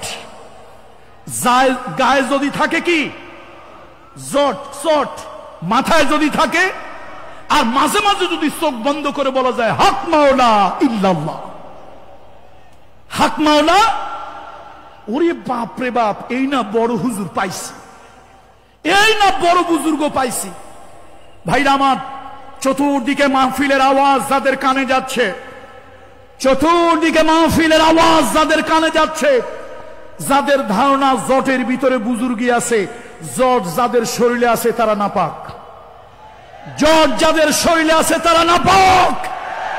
জটের ভিতরে যদি বুজুর্গি থাকতো, রহমাতুল লিল আলামিন হাবিবে কিবরিয়া মুহাম্মদ রাসূলুল্লাহর মাথায় অন্তত দুইটা জট হতো। নবীদের পরে, আল্লাহ পয়গম্বরদের পরে, সৃষ্টি জগতের ভিতরে, মানব কুলের ভিতরে সব থেকে দামি মানুষের নাম হলো আবু বকর সিদ্দিক ইবনে কুহাফা রাদিয়াল্লাহু তাআলা আনহু। আল্লাহর পয়গম্বরদের পরে, আল্লাহর পয়গম্বরদের পরে সৃষ্টি জগতের ভিতরে আবু বকর সিদ্দিকের মতো মহামানব, সুন্দর চরিত্রের মানুষ, উন্নত চরিত্রের মানুষ, এত বড় একজন সত্যবাদী মানুষ, এত বড় একজন নিরহ নিষ্কলুষ মানুষ, ইমানের আগে এবং পরে একজন সত্যবাদী মানুষ, এমন মানুষ আল্লাহর সৃষ্টি জগতে আর খুঁজে পাওয়া যাবে না। যদি জটের ভিতরে বুজুর্গি থাকতো, আবু বকর সিদ্দিক রাদিয়াল্লাহু তাআলা আনহুর মাথায় অন্তত দুইটা জট হইতো। ওমর ফারুক রাদিয়াল্লাহু তাআলা আনহুর মাথায় কি জট ছিল? তাহলে জটের ভিতরে বুজুর্গি নয়, এটা নাপাকির লক্ষণ। যদি কারো হয়, আমরা চেষ্টা করব সেই জট থেকে মুক্ত হওয়ার জন্য। নাপাক থাকবো না, পবিত্র থাকবো। পবিত্রতা অর্জনকারীদেরকে আল্লাহ তাআলা ভালোবাসেন। ইন্নাল্লাহা ইউহিব্বুত তাওয়াবিন ওয়া ইউহিব্বুল মুতাতাহহিরিন। আল্লাহ তাআলা পবিত্রতা অর্জনকারীদেরকে ভালোবাসেন। আমরা আল্লাহর ভালোবাসা চাই। আজকের ওয়াজ কি নিয়ে যেন হচ্ছে মনে আছে না? ভুলে গেছেন? আজকের ওয়াজটা কিসের যেন হচ্ছে? ভালোবাসার ওয়াজ। আজকে গিয়ে বাড়িতে গিয়ে বিবি সাহেবকে বলবেন, আনসারী সাহেব ফরিদপুর থেকে আসছিল, তিনি ভালোবাসার ওয়াজ করছে, তবে একটু কথাটা বুঝায় শোনায় কায়দা মতো বলিয়েন, নাইলে কিন্তু আবার ঘরে লাঠি সোটা থাকলে তা নিয়ে দৌড় দেবে। তুমি ওয়াজ মাহফিলে গিয়া এই ভালোবাসা, কার ভালোবাসার ওয়াজ শুনছো? কোন ভালোবাসা? এটা বলবেন যে কোনো পচা গান্দা বাসি ভালোবাসা নয়, এটা দুনিয়ার কোনো নষ্ট চরিত্রহীন ভালোবাসা নয়, এমন ভালোবাসা যা চরিত্রকে পুত পবিত্র বানিয়ে দেয়, আল্লাহর ভালোবাসা। কার ভালোবাসা? জোরে বলুন, কার ভালোবাসা? আল্লাহর ভালোবাসার বয়ান হচ্ছে। তাহলে তৃতীয় প্রকারে আমরা শুনলাম আল্লাহ তাআলা তাদেরকে ভালোবাসেন যারা পবিত্রতা অর্জন করে, পবিত্রতা অবলম্বন করে, আল্লাহ তাদেরকে ভালোবাসেন। এবার আসুন উন্নত একটা মানবিক গুণ নিয়ে কথা বলবো। দুই হাত দুই পাও নিয়ে, দুই চোখ দুই কান নিয়ে জন্মগ্রহণ করলেই মানুষ হওয়া যায় না। মানুষের যতগুলি উন্নত মানবিক গুণ, সেই গুণের ভিতরে একটা উন্নত গুণের নাম হলো ইহসান। বলেন সেটার নাম কি? ইহসান। ইহসান আল্লাহ তাআলা এই দুনিয়ায় যাদেরকে আল্লাহ তাআলা ভালোবাসেন, যেই মানুষগুলোকে আল্লাহ তাআলা ভালোবাসেন, জমিনের ভিতরে আল্লাহ যাদেরকে ভালোবাসেন, তাদের ভিতরে এক শ্রেণীর লোক হলো যারা নাকি ইহসান করে, বদান্যতা, অনুগ্রহ, সৃষ্টির প্রতি, মানুষের প্রতি যারা বদান্যতা দেখায়, সৃষ্টির প্রতি যারা অনুগ্রহ করে, মানুষের প্রতি যারা ইহসান করে, আল্লাহ তাদেরকে ভালোবাসেন। আল্লাহ তাআলা বলেন ওয়া আহসিনু ইন্নাল্লাহা ইউহিব্বুল মুহসিনিন। ইহসান করো, ইহসান করো, সদাচরণ করো, বদান্যতা দেখাও, করুণা দেখাও, অনুগ্রহ দেখাও। তার কারণ আল্লাহ তাআলা ইহসানকারীদেরকে ভালোবাসেন। আর এক জায়গায় আল্লাহ তাআলা বলেন ফাবিমা নাকযিহিম মিন মিসাকাহুম। আল্লাহ তাআলা কালামুল্লাহ শরীফের ভিতরে, আল্লাহ তাআলা কোরআন শরীফের ভিতরে বলেন, বান্দারে, ও আমার বান্দারা, ইন্নাল্লাহা ইউহিব্বুল মুহসিনিন আয়াতের শেষের দিকে আল্লাহ তাআলা বলেন, আল্লাহ তাআলা ইহসানকারীদেরকে আল্লাহ তাআলা ভালোবাসেন। আল্লাযীনা ইউনফিকুনা ফিস সাররাই ওয়াদ-দাররাই ওয়াল কাযিমিনাল গায়যা ওয়াল আফিনা আনিন নাস ওয়াল্লাহু ইউহিব্বুল মুহসিনিন। আল্লাহ তাআলা বলেন আল্লাযীনা ইউনফিকুনা, যারা নাকি ব্যয় করে মানুষের জন্য, সৃষ্টির জন্য, যারা নাকি দান করে, ব্যয় করে, ফিস সাররাই ওয়াদ-দাররাই, প্রকাশ্যে করে, গোপনে করে, আর যারা নাকি তাদের রাগকে নিয়ন্ত্রণ করে, যারা রাগ নিয়ন্ত্রণ করে, মানুষকে যারা ক্ষমা করে দেয়, আল্লাহ তাআলা বলেন ওই মানুষগুলোকে আল্লাহ তাআলা ভালোবাসেন। ওয়াল্লাহু ইউহিব্বুল মুহসিনিন। ইহসানকারীদেরকে আল্লাহ তাআলা ভালোবাসেন। মানুষের প্রতি বদান্যতা, মানুষের প্রতি দয়া। এই জন্য আল্লাহ তাআলা মেরাজের যে 14 দফা কর্মসূচি দিয়েছিলেন, মুহাম্মদ রাসূলুল্লাহ সাল্লাল্লাহু আলাইহি ওয়াসাল্লাম মেরাজে গেলেন। মেরাজ থেকে এসে নবীজি মদিনায় গিয়ে একটা কল্যাণময় রাষ্ট্র করবেন, একটা ওয়েলফেয়ার স্টেট করবেন। সেখানে আল্লাহ তাআলা 14 দফা কর্মসূচি মুহাম্মদ রাসূলুল্লাহকে দিয়েছিলেন। ওয়া কাদা রাব্বুকা আল্লা তা'বুদু ইল্লা ইয়াহু। প্রথম দফা ছিল তোমরা গোলামি করবে, তোমরা গোলামি করবে, দাসত্ব করবে একমাত্র আল্লাহ তাআলার। আল্লাহ ছাড়া আর কারো দাসত্ব, আল্লাহ তাআলা ছাড়া আর কারো গোলামি করবে না। আর ওয়াবিল ওয়ালিদাইনি ইহসানা, তোমরা তোমাদের মা বাপের প্রতি ইহসান করবে। ইহসান করবে, দয়া, অনুগ্রহ, করুণা, মানুষের প্রতি সদাচরণ, মানুষের প্রতি ভালো আচরণ, এগুলো হচ্ছে ইহসান। সৃষ্টির প্রতি দয়া করা, করুণা করা, এগুলো হচ্ছে ইহসান। আল্লাহ নবী, বিশ্ব নবী, মানবতার বন্ধু নবী, মুহাম্মদ রাসূলুল্লাহ সাল্লাল্লাহু আলাইহি ওয়াসাল্লাম একদিন রাসূলুল্লাহকে মদিনায় একজন সাহাবী দাওয়াত দিলেন। একজন সাহাবী রাসূলুল্লাহকে দাওয়াত দিলেন। নবীজি ওই বাড়িতে খাওয়ার জন্য গেলেন, দাওয়াতে শরীক হলেন। কিন্তু রাসূলুল্লাহর সামনে খাবার দেওয়া হলো, দস্তরখানা বিছানো হলো। আল্লাহর নবী, রহমতের নবী ওই খাবারের ভিতরে হাত দিলেন না।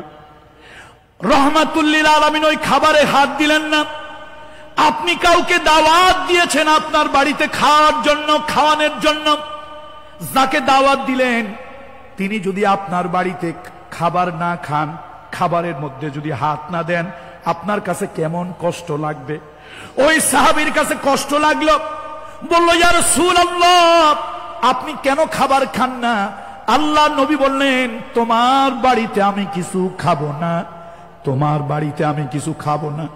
ইয়া রাসূলুল্লাহ, কেন খাবেন না? ইয়া রাসূলুল্লাহ, কেন খাবেন না? নবীজি বললেন, তোমার বাড়ি যখন আমি ঢুকতেছিলাম, ওই যে দেখো গাছের সাথে একটা উট বেঁধে রেখেছো, ওই উটটা আমাকে দেখে চোখের পানি ঝরঝর করে ছেড়ে দিয়েছে। আমার দিকে বারবার চোখ টারায় টারায় তাকায়। সে আমাকে বুঝাতে চাচ্ছে, সে আমার কাছে নালিশ দিয়েছে, এই উটটাকে তুমি প্রচুর পরিমাণে কষ্ট দাও, কিন্তু যেই পরিমাণে খাবার দেওয়ার কথা ওই পরিমাণে খাবার তুমি দেও না। এই উটটার প্রতি তুমি জুলুম করো। শোনো ও সাহাবী, ইন্নাল্লাহ কাতাবাল ইহসানা আলা কুল্লি শাই। আল্লাহ তাআলা সব কিছুর উপরে ইহসান করা, দয়া করা ওয়াজিব করে দিয়েছে। আল্লাহু আকবার। কেমন নবী, কেমন লিডার অফ দ্য ওয়ার্ল্ড, কেমন বিশ্ব নবী! একটা সাধারণ পশুর হকটাও তিনি ভুলে যান। সাহাবী কেঁদে দিল, ইয়া রাসূলুল্লাহ, আপনি আমার বাড়িতে খান, আমার বাড়িতে খান, আপনার সঙ্গে আমি ওয়াদা করছি, ইয়া রাসূলুল্লাহ, উটকে আমি আর কষ্ট দেব না, তার সাধ্যের বাহিরে কোনো কাজ আমি তার উপরে চাপিয়ে দেব না। এই উট যা পারে, এই উট যতটুকু পারে অতটুকু কাজ তাকে দিয়ে আমি করাবো, আর তার যতটুকু খাবার চাহিদা অতটুকু খাবার আমি তাকে দেব। বন্ধুরা আমার, রাসূলুল্লাহ বলেছেন, আল্লাহর হাবিব বলেছেন, বনি ইসরাইলের ভিতরে একজন মহিলা ছিল খারাপ, একজন মহিলা ছিল চরিত্রহীন, একজন মহিলা ছিল পাপী। টাকার বিনিময় মহিলা ইজ্জত বিক্রি করত, টাকার বিনিময় ওই মহিলা ইজ্জত সম্মান বিক্রি করত। একদিন ওই মহিলাটা মরুভূমি দিয়ে হেঁটে যাচ্ছে, পাহাড়ি এলাকা দিয়ে হেঁটে যাচ্ছে। আল্লাহ রাসূল সাল্লাল্লাহু আলাইহি ওয়াসাল্লাম হাদিসের মধ্যে ইরশাদ ফরমান, ওই মহিলা যাচ্ছিল, হঠাৎ দেখলো একটা কুকুর ক্ষুধার যন্ত্রণায়, পানির পিপাসায়, একটা কুকুর পানির পিপাসায় জিহ্বা বের হয়ে গেছে, কুকুরটার জিহ্বা বের হয়ে গেছে, পানির পিপাসায় করিবুল মউত, মৃত্যুর কাছাকাছি চলে গেছে। ওই কুকুরটা আর সহ্য করতে পারছে না, সে এখনই মারা যাবে। ওই যে মহিলা, নষ্ট মহিলা, যে মহিলা টাকার বিনিময়ে ইজ্জত বিক্রি করে, ওই মহিলাটার দিলের মধ্যে দয়া হলো, ওই মহিলার দিলের মধ্যে মায়া হলো। আল্লাহ নবী বলেন, মুহাম্মদ রাসূলুল্লাহ বলেন, ওই মহিলা তার গায়ের ওড়নাটা ছিঁড়ল, গায়ের ওড়নাটা লম্বা লম্বা করে ছিঁড়ল। এবার ওই ওড়নাটা একটার সাথে আর একটা জোড়া লাগালো, গিরা দিল। তারপরে তার পায়ে একটা চামড়ার মোজা ছিল, ওই চামড়ার মোজাটা খুলল। চামড়ার মোজাটা খুলে ওই ওড়নার সাথে বেঁধে কুয়া থেকে পানি তুলবে, বালতি নাই, রশি নাই, বালতি নাই, রশি নাই। ওই মহিলা মোজাটাকে ওই ওড়নার সাথে বাঁধলো, বেঁধে কুয়ার মধ্যে ফেললো। কুয়ার থেকে পানি উঠলো চামড়ার মোজায়, ওইটা ওই কুকুরটাকে খাওয়ালো। কুকুরটা দিলটারে তৃপ্ত করলো, ওই কুকুরটা জান বাঁচতে সাহায্য করলো। আল্লাহ নবীর ভাষায় ইহসান করলো, দয়া করলো। আল্লাহর ওই সৃষ্টি কুকুর একবার মহিলার দিকে তাকায়, একবার আকাশের দিকে তাকায়, একবার মহিলার দিকে তাকায়, একবার আকাশের দিকে তাকায়। কুকুরটা তার রবের কাছে কোন ভাষায় কি ফরিয়াদ করেছে একমাত্র রব জানে আর কুকুর জানে। ওই কুকুরটা কারিবুল মউত, মৃত্যুর দুয়ারে কুত্তাটা কি দোয়া করেছিল একমাত্র কুকুর জানে, আর আলিমুল গাইব আল্লাহ তাআলা জানে, আর কেউ জানে না। আল্লাহ তাআলা দোয়াটা কবুল করে নিলেন। মুহাম্মদ রাসূলুল্লাহ সাল্লাল্লাহু আলাইহি ওয়াসাল্লাম বলেছেন, এই যে মহিলা কুকুরের প্রতি এতটুকু ইহসান করলো, দয়া করলো, আল্লাহ তাআলা ওই মহিলাটাকে ভাগ্য খুলে দিলেন, ওই মহিলাটার তাকদীর আল্লাহ তাআলা খুলে দিলেন। মহিলাটার তওবা করার সুযোগ হলো, আল্লাহ তার জিন্দেগীর গুনাহ মাফ করে দিয়া জাহান্নামী মহিলাকে আল্লাহ তাআলা জান্নাতের ফয়সালা করে দিলেন। আল্লাহু আকবার। এজন্য সৃষ্টির প্রতি দয়া। হযরত ঈসা আলাইহিস সালাম জেলের ভিতরে, ঈসা আলাইহিস সালাম কোথায়? কথা কয় না, ঈসা আলাইহিস সালাম কই? আরে শোনেন, জেলে শুধু অপরাধীরা যায় না, অপবাদীরাও জেলে যায়। কথা ঠিক কিনা বলেন? আমাদের আল্লামার লাশ, আমাদের আল্লামার লাশ ওই জেলখানা থেকে ষড়যন্ত্র করে তোমরা বের করেছো।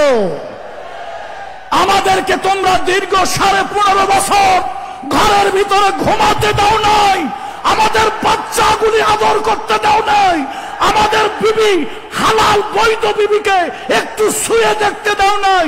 আমাদেরকে তোমরা মানসিক যতটা যন্ত্রণা দিয়েছো তার থেকে হাজার গুণ যন্ত্রণা আল্লাহ তাআলা তোমাদেরকে বাড়িয়ে দিই।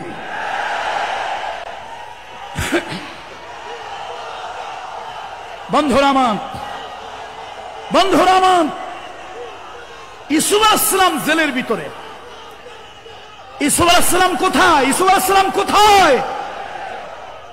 অপরাধী না অপবাদী? অপরাধ করে জেলে ঢুকছে। কি হিসাবে ঢুকছে? এক মহিলার ষড়যন্ত্রে। ইন্না কাইদা কুন্না আযীম। এক মহিলার ষড়যন্ত্রে জেলে ঢুকছে। এখন জেলের ভিতরে 2 লোক দেখছে স্বপ্ন। কি দেখছে ভাই? স্বপ্ন দেখছে। স্বপ্ন দেখে এখন তারা চিন্তা করে কার কাছে বলি? জেলের ভিতরে চোর, ডাকাত, বদমাশ, খুনি, লুচ্চা, গুন্ডা। আর একজন কয় তোর কথা পাল্টা।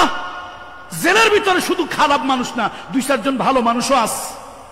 তো জেলে আবার ভালো মানুষ আসলো কেমনে? কয় যে শোন, কিছু আসে অপরাধ করে জেলে, আর কিছু কোনো অপবাদের বোঝা নিয়ে জেলে আসে। শোনো, আমার কাছে একটা লোকরে দেখলে মনে হয় লোকটা অন্যরকম, ইনোসেন্ট। কথা আমার না, কোরআন শরীফ একটা থাকলে ভালো হইতো। স্টেজে একটা কোরআন শরীফ রাখবেন এরপরে থেকে, সভাপতি মহোদয়। তো কোরআন শরীফের ভিতরে আল্লাহ তাআলা বলতেছে, একজন আরেকজনের কয় ভাই জেলের ভিতরে তো খারাপ মানুষ, তো ভালো পাবো কোথায়? তারা ঈসা আলাইহিস সালামের কাছে গেছে, গিয়ে কি বলছে? ইন্না নারাকা মিনাল মুহসিনিন। এই যে জেলের ভিতরে এত মানুষ, এর ভিতরে শুধু আপনাকে আমরা দেখতেছি সৎকর্ম পরায়ণ ভালো মানুষ, ইহসানকারী মানুষ। তাহলে বোঝা গেল ইহসান যারা করে তাদের আসলে চেহারা, ছবি, চাল চলন, কথাবার্তায় এর কিছু সৌন্দর্য ফুটে ওঠে। আল্লাহ ভালোবাসে, ফেরেশতারাও ভালোবাসে, মানুষও ভালোবাসে। কথা ঠিক কিনা বলেন? আল্লাহ ভালোবাসে, ফেরেশতারাও ভালোবাসে, মখলুক ভালোবাসে। এই জন্য এহসান করবেন, বদান্যতা দেখাবেন, দয়া দেখাবেন, করুণা করবেন, একটা মানুষের প্রতি মানব সুলভ আচরণ করবেন। এই জন্য আল্লাহ তাআলা বলেছেন, আল্লাযীনা ইউনফিকুনা ফিস সাররাই ওয়াদ দাররাই ওয়াল কাযিমিনাল গায়যা ওয়াল আফিনা আনিন নাস ওয়াল্লাহু ইউহিব্বুল মুহসিনিন। আরেক জায়গায় আল্লাহ তাআলা বলেন, ওয়া আসিনু ইন্নাল্লাহা ইউহিব্বুল মুহসিনিন। হাদিসের মধ্যে রাহমাতুল লিল আলামিন বলেছেন, ইন্নাল্লাহা কাতাবাল ইহসানা আলা কুল্লি শাই। দয়া করবেন। একটা বাসের ভিতরে উঠেছেন, উঠে দেখলেন বাসের প্রত্যেকটা সিট বোঝাই করা, মহিলা পুরুষ সব সিট ভরা, সব সিটে লোক বসে আছে। এমন তো অবস্থায় আপনি দেখলেন বাসের ভিতরে একজন মহিলা উঠেছে, সেই মহিলাটা, একজন মহিলা উঠেছে বাসের ভিতরে। বা এই কোরআন শরীফটা আনতে বললাম কেন জানেন? এটা দেখে নয়, আসলে কোরআন না থাকলে জোশ ওঠে না। মাহফিলটা কার? আরে কয় মাহফিলটা কার? মরহুম আল্লামা সাইদি সাহেবের, মরহুম শেখুল হাদিস মাওলানা শামসুদ্দিন সাহেবের মাহফিল। এই মাহফিলে কোরআন না থাকলে জোশ আসে না, কথা ঠিক কিনা বলে? একটু জোশ দরকার আছে না মাঝে মাঝে? মাঝে মাঝে, সব সময় না, মাঝে মাঝে একটু জোশ দরকার আছে কি নাই? আরে জোশ না থাকলে বাতিলেরা বুঝবে কি? নবীজি আসছে সাহাবীদেরকে নিয়ে। নবীজি আসছে কোথায়? সাহাবীদেরকে নিয়ে আল্লাহর ঘর তওয়াফ করার জন্য। সাহাবীরা কি করছে জানেন? জানেন, এতদিন পর আল্লাহর ঘরটা দেখছে, মনটা যে কেমন, দিলটা যে কেমন। এতদিন পরে বাইতুল্লাহ সামনে আসছি, সেই পুরান স্মৃতি মনে হইয়া চোখ দিয়া পানি পড়ে, দিল দিয়া রক্ত ঝরে। সাহাবীদের মনটা অন্যরকম। এখন কিছু কাফেরের বাচ্চা দূরের থেকে দেখে, কাফেরের বাচ্চা দূরের থেকে টেরায় টেরায় বাঁকা চোখে তাকায় আর কয় গেছে মুসলমানেরা শেষ। আল্লাহ তাআলার হাবিবের কানে কথাটা আসছে, এ সাহাবীরা, আরে আমরা দুর্বল হই নাই, আমরা মরেও মরি নাই। এই সাহাবীরা একটু রমল করো। কি করো? কথা কয় না। তওফের ভিতরে কি করো? একটু রমল করো, একটু নর্তন কুদ্দন লাগাও, একটু শরীর হেলাদুলা চলো। ওরা বুঝুক আমরা দুর্বল হই নাই। আমাদের দুর্বলতা আল্লাহর ভয়ে, আমাদের দুর্বলতা আল্লাহর ভয়ে, আমাদের দুর্বলতা আল্লাহর ভয়ে। কোন জালিমের অস্ত্র দেখে ভয় পাই না।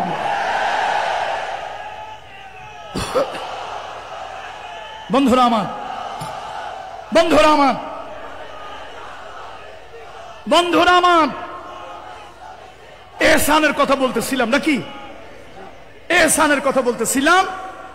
বাসে উঠছেন, বাসের ভিতরে প্রত্যেকটা সিট ভরা, লোক ভরা, সিট বুঝাই।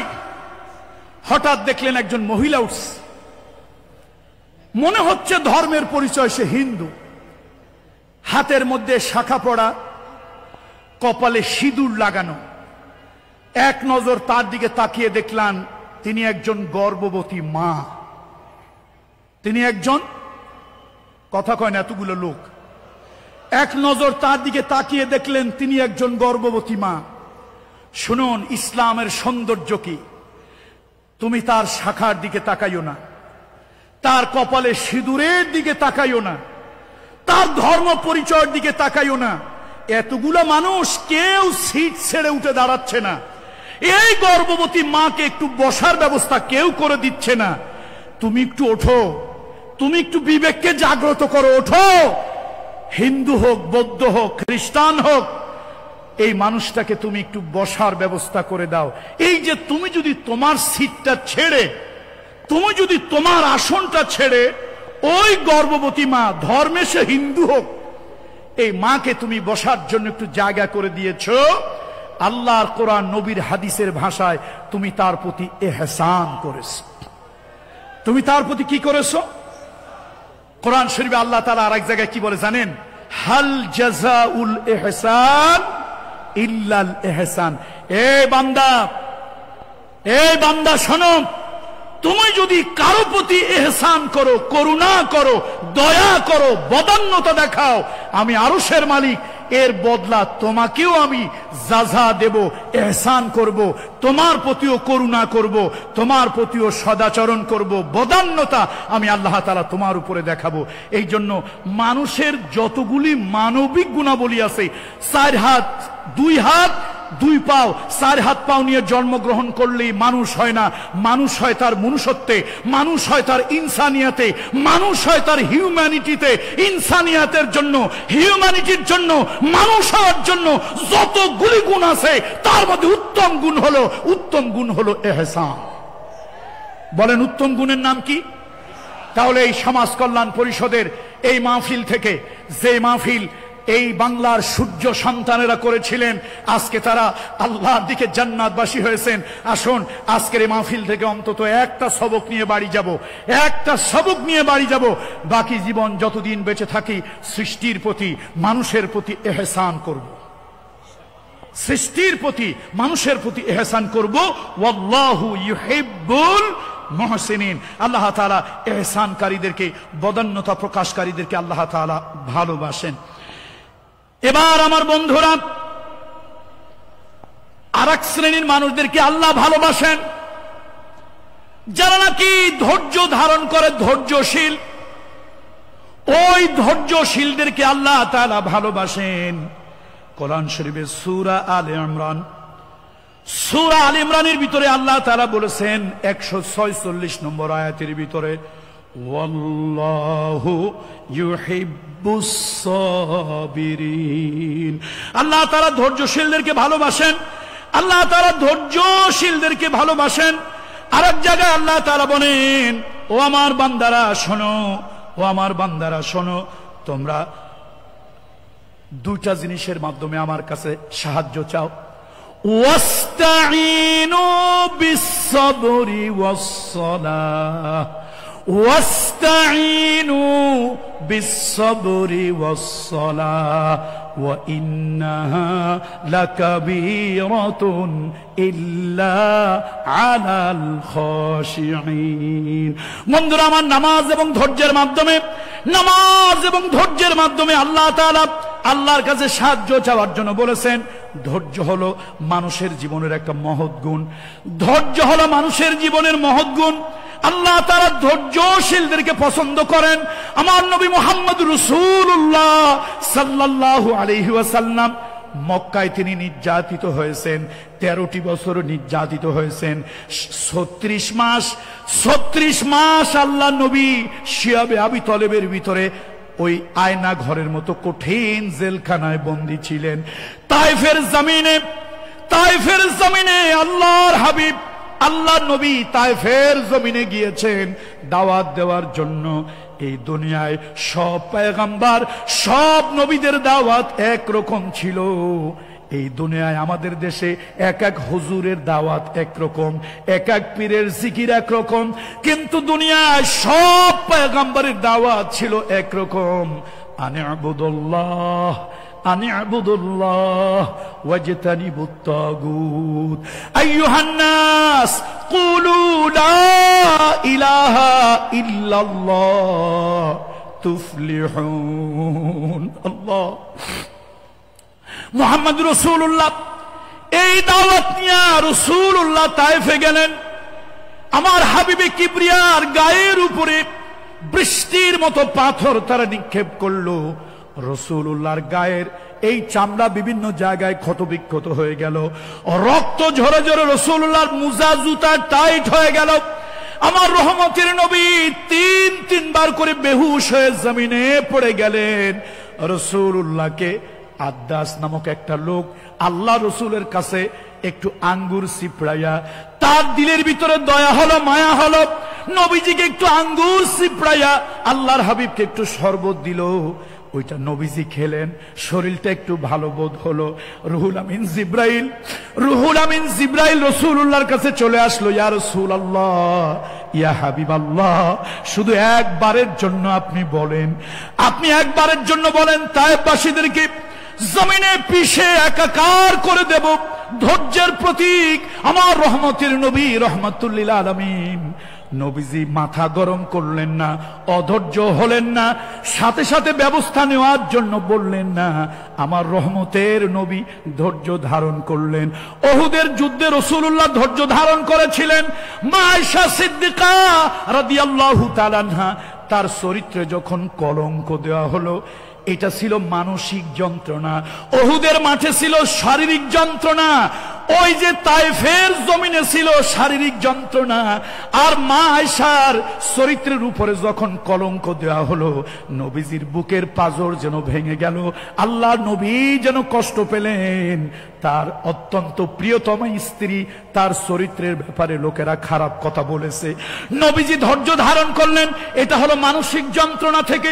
আর ওই যে উহুদের ময়দানে নবীজি শারীরিক যন্ত্রণা থেকে, তায়েফের জমিনে শারীরিক যন্ত্রণা থেকে আমার হাবিবে কিবরিয়া ধৈর্য ধারণ করলেন। আল্লাহ তাআলা ধৈর্যের বিনিময় উত্তম জাযা তাকে দান করলেন। হযরত আইয়ুব আলাইহিস সালাম দেহের ভিতরে কীড়া পড়ে গিয়েছিল, তিনি সাবরে জামিল, সাবরে জামিল, উত্তম ধৈর্য ধারণ তিনি করলেন। সেই ধৈর্য ধারণ করার জন্য আল্লাহ তাআলা তার ধন দৌলত সম্পদ, আল্লাহ তাআলা তার সব রাজত্ব আবার তাকে ফিরাইয়া দিলেন। হযরত ইউসুফ আলাইহিস সালামকে হারাইয়া ইয়াকুব আলাইহিস সালাম কাঁদতে কাঁদতে, কোরআন শরীফ বলে কাঁদতে কাঁদতে চোখ ফ্যাকাশে হয়ে গেল, প্রায় অন্ধের মতো হয়ে গেল। তিনি এত কাঁদলেন, কিন্তু কাঁদলেও আপনার আমার মতো হাহুতাশ করেন নাই, চিৎকার চেঁচামেচি করেন নাই। সবরে জামিল, উত্তম ধৈর্য ধারণ করেছেন। সেই উত্তম ধৈর্য ধারণ করার বিনিময় আল্লাহ তাআলা উত্তম পুরস্কার আল্লাহ তাআলা তাকেও দিয়েছেন। আজকের এই সমাজ কল্যাণ পরিষদের আজকের মাহফিলের লক্ষ জনতাকে আমি আপনাদেরকে এই অনুরোধ করব, এই অনুনয় বিনয় করব, আসুন, ধৈর্য হলো মানব জীবনের একটা উন্নত গুণ। ও পর্দার মহিলারা, ও আমার আবাসিক এলাকার মায়েরা বোনেরা, আজকে বিভিন্ন পেপার পত্রিকা, বিভিন্ন জার্নালের ভিতরে জানতে পারি প্রতি 4 মিনিটে একটা তালাক হচ্ছে, বিবাহ বিচ্ছেদ হচ্ছে। আল্লাহ তাআলা বিবাহ বিচ্ছেদকে পছন্দ করেন না। হালাল জিনিস, যেই জিনিস হালাল, হালালের ভিতরে 2টা জিনিস আল্লাহর কাছে অপছন্দনীয়, আল্লাহর কাছে ঘৃণিত। একটা হলো ভিক্ষা বৃত্তি করা, আর একটা হলো তালাক। আল্লাহ তাআলা তালাক স্বামী স্ত্রীর চান না। ধৈর্যের জন্য তালাকের পদ্ধতি আল্লাহ তাআলা বলে দিয়েছেন, ফাইজুহুন্না। প্রথম হলো, যদি স্বামী স্ত্রী তালাক হওয়া দরকার হয়, সুন্দর সুন্দর নসিহাত করো, ওয়াজ করো। ফাহজুরুহুন্না ফিল মাজাজি, আলাদা বিছানা দাও। কথায় কথায় বউকে তালাক দিও না। তালাক দেওয়াটা আল্লাহ পছন্দ করেন না। ধৈর্যের সবক দেওয়ার জন্য আল্লাহ প্রথম স্বামী স্ত্রীকে উত্তম নসিহাত করতে বললেন। তারপরে মনস্তাত্ত্বিক সাইকোলজিক্যাল একটা পানিশমেন্ট দেওয়ার জন্য আল্লাহ তাআলা আলাদা বিছান দিয়ে দিতে বললেন। ফাজরিবুহুন্না, যদি সুন্দর নসিহাতে কাজ না হয়, আলাদা বিছানে থাকতে দিয়া স্বামী স্ত্রী যদি চরিত্রের পরিবর্তন না হয়, তাহলে একটু হালকা শাসন করো, মৃদু প্রহার করো। তাতেও যদি কাজ না হয়, ফাবআসু হাকামান মিন আহলিহি ওয়া হাকামিন মিন আহলিহা, তাহলে স্বামী আর স্ত্রী উভয়ের পক্ষ থেকে মুরব্বীদেরকে নিয়ে একটা আরবিট্রেশন করো। একটা আরবিট্রেশন যাকে আমরা বলি সামাজিক বিচার। একটা সামাজিক বিচার করো। খবরদার, বউকে কথায় কথায় তালাক দিও না। ও মহিলারা, ও আমার পর্দার আড়ালের মা বোনেরা, আজকে নারীর ধৈর্য নাই। নারী ধৈর্য হারা হয়ে যাওয়ার কারণে আজকে অধিকাংশ তালাক অধৈর্যের কারণে হয়। মা গো, তোমার সুন্দর সংসারটা নষ্ট করে দিও না, একটু ধৈর্য ধারণ করো। যেই ভাইরা বউর উপরে কথায় কথায় অত্যাচার করেন, তাদেরকেও বলি একটু ধৈর্য ধারণ করেন। ইন্নাল্লাহা মা'আস সাবিরিন, ইন্নাল্লাহা মা'আস সাবিরিন। যারা নাকি ধৈর্য ধারণ করে, আল্লাহ তাআলা ওই ধৈর্যশীলদেরকে আল্লাহ তাআলা ভালোবাসেন। সুতরাং ধৈর্য যদি থাকতো, আমার দেশের রাজনৈতিক অঙ্গন এত উত্তপ্ত হতো না। আর ধৈর্য যদি থাকতো, তাহলে সমাজে এত মারামারি, এত হানাহানি, এত কাটাকাটি হতো না। ধৈর্যশীল হওয়ার জন্য চেষ্টা করুন। আমরা যারা ধৈর্যশীল হব, নিশ্চিত কোরআনের ভিতরে বলেছেন, আল্লাহ বলেছেন, আল্লাহ তাদেরকে ভালোবাসবেন। আল্লাহু আকবার। আমরা কার ভালোবাসা চাই? এবার আসেন আল্লাহর উপরে ভরসা। 7 নম্বরে, আল্লাহর উপরে যারা ভরসা করেন, আল্লাহ তাদেরকে ভালোবাসেন। আমরা আল্লাহর উপরে ভরসা করব। ওয়া মান ইয়াতাওয়াক্কাল আলাল্লাহ ফাহুয়া হাসবুহু। আল্লাহর উপরে যারা তাওয়াক্কুল করে, আল্লাহর উপরে যারা ভরসা করে, আল্লাহ তাদের জিম্মাদার হয়ে যান। কোরআন শরীফের ভিতরে সূরা আলে ইমরান 147 46 নম্বর আয়াতের ভিতরে আল্লাহ তাআলা বলেছেন ওয়াল্লাহু ইউহিব্বুস সাবিরিন, ওয়াল্লাহু ইউহিব্বুস সাবিরিন। আল্লাহ তাআলা ধৈর্যশীলদেরকে আল্লাহ তাআলা ইন্নাল্লাহা ইউহিব্বুল মুতাওয়াক্কিলিন, আল্লাহ তাআলা আল্লাহর উপরে ভরসাকারীদেরকে ভালোবাসেন। আল্লাহ তাআলা আল্লাহর উপরে যারা ভরসা করেন আল্লাহ তাদেরকে ভালোবাসেন। বন্ধুরা আমার, মুরব্বীরা আমার, আল্লাহর উপর ভরসা এটা অত্যন্ত দামি একটা গুণ। মুহাম্মদুর রাসূলুল্লাহ সাল্লাল্লাহু আলাইহি ওয়াসাল্লাম আবু বকর সিদ্দিককে নিয়ে হিজরতে যাচ্ছেন। নবীজি কৌশল অবলম্বন করলেন।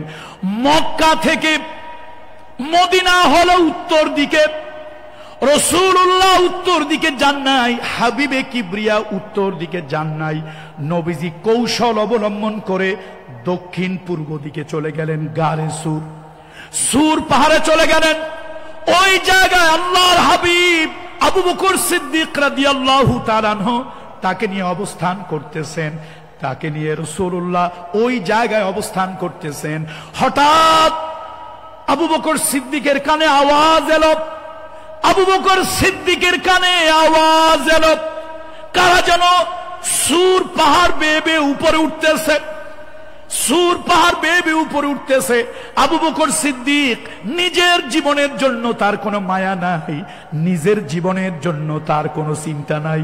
তার চিন্তা হলো রহমাতুল লিল আলামিন, আল্লাহর হাবিব তিনি যেন নিরাপদ থাকেন। এবার তিনি কি করলেন? রাসূলুল্লাহকে বলেন, হে নবী, আমরা তো ধরা পড়ে গেছি। ইদহুমা ফিল গার, যখন তারা ওই গারের ভিতরে ছিল, ওই গুহার ভিতরে ছিল, রাসূলুল্লাহর কাছে যখন আবু বকর সিদ্দিক উদ্বেগ প্রকাশ করলেন, সাইয়েদুনা আবু বকর সিদ্দিকের কথা শুনে আল্লাহর নবী বললেন, লা তাহজান, লা তাহজান, ইন্নাল্লাহা মা'না। ও আবু বকর, ভয় পাইও না, ও আবু বকর দুশ্চিন্তা করিও না, আরশের মালিক আল্লাহ তাআলা আমাদের সাথে আছে। বন্ধুরা আমার, আল্লাহর উপরে ভরসা করার কারণে, আল্লাহর উপরে ভরসা করার কারণে আমার আল্লাহ তাআলা কেমন ভাবে সেভ করলেন, আমার আল্লাহ তাআলা সেফটি সিকিউরিটি কেমন দিলেন।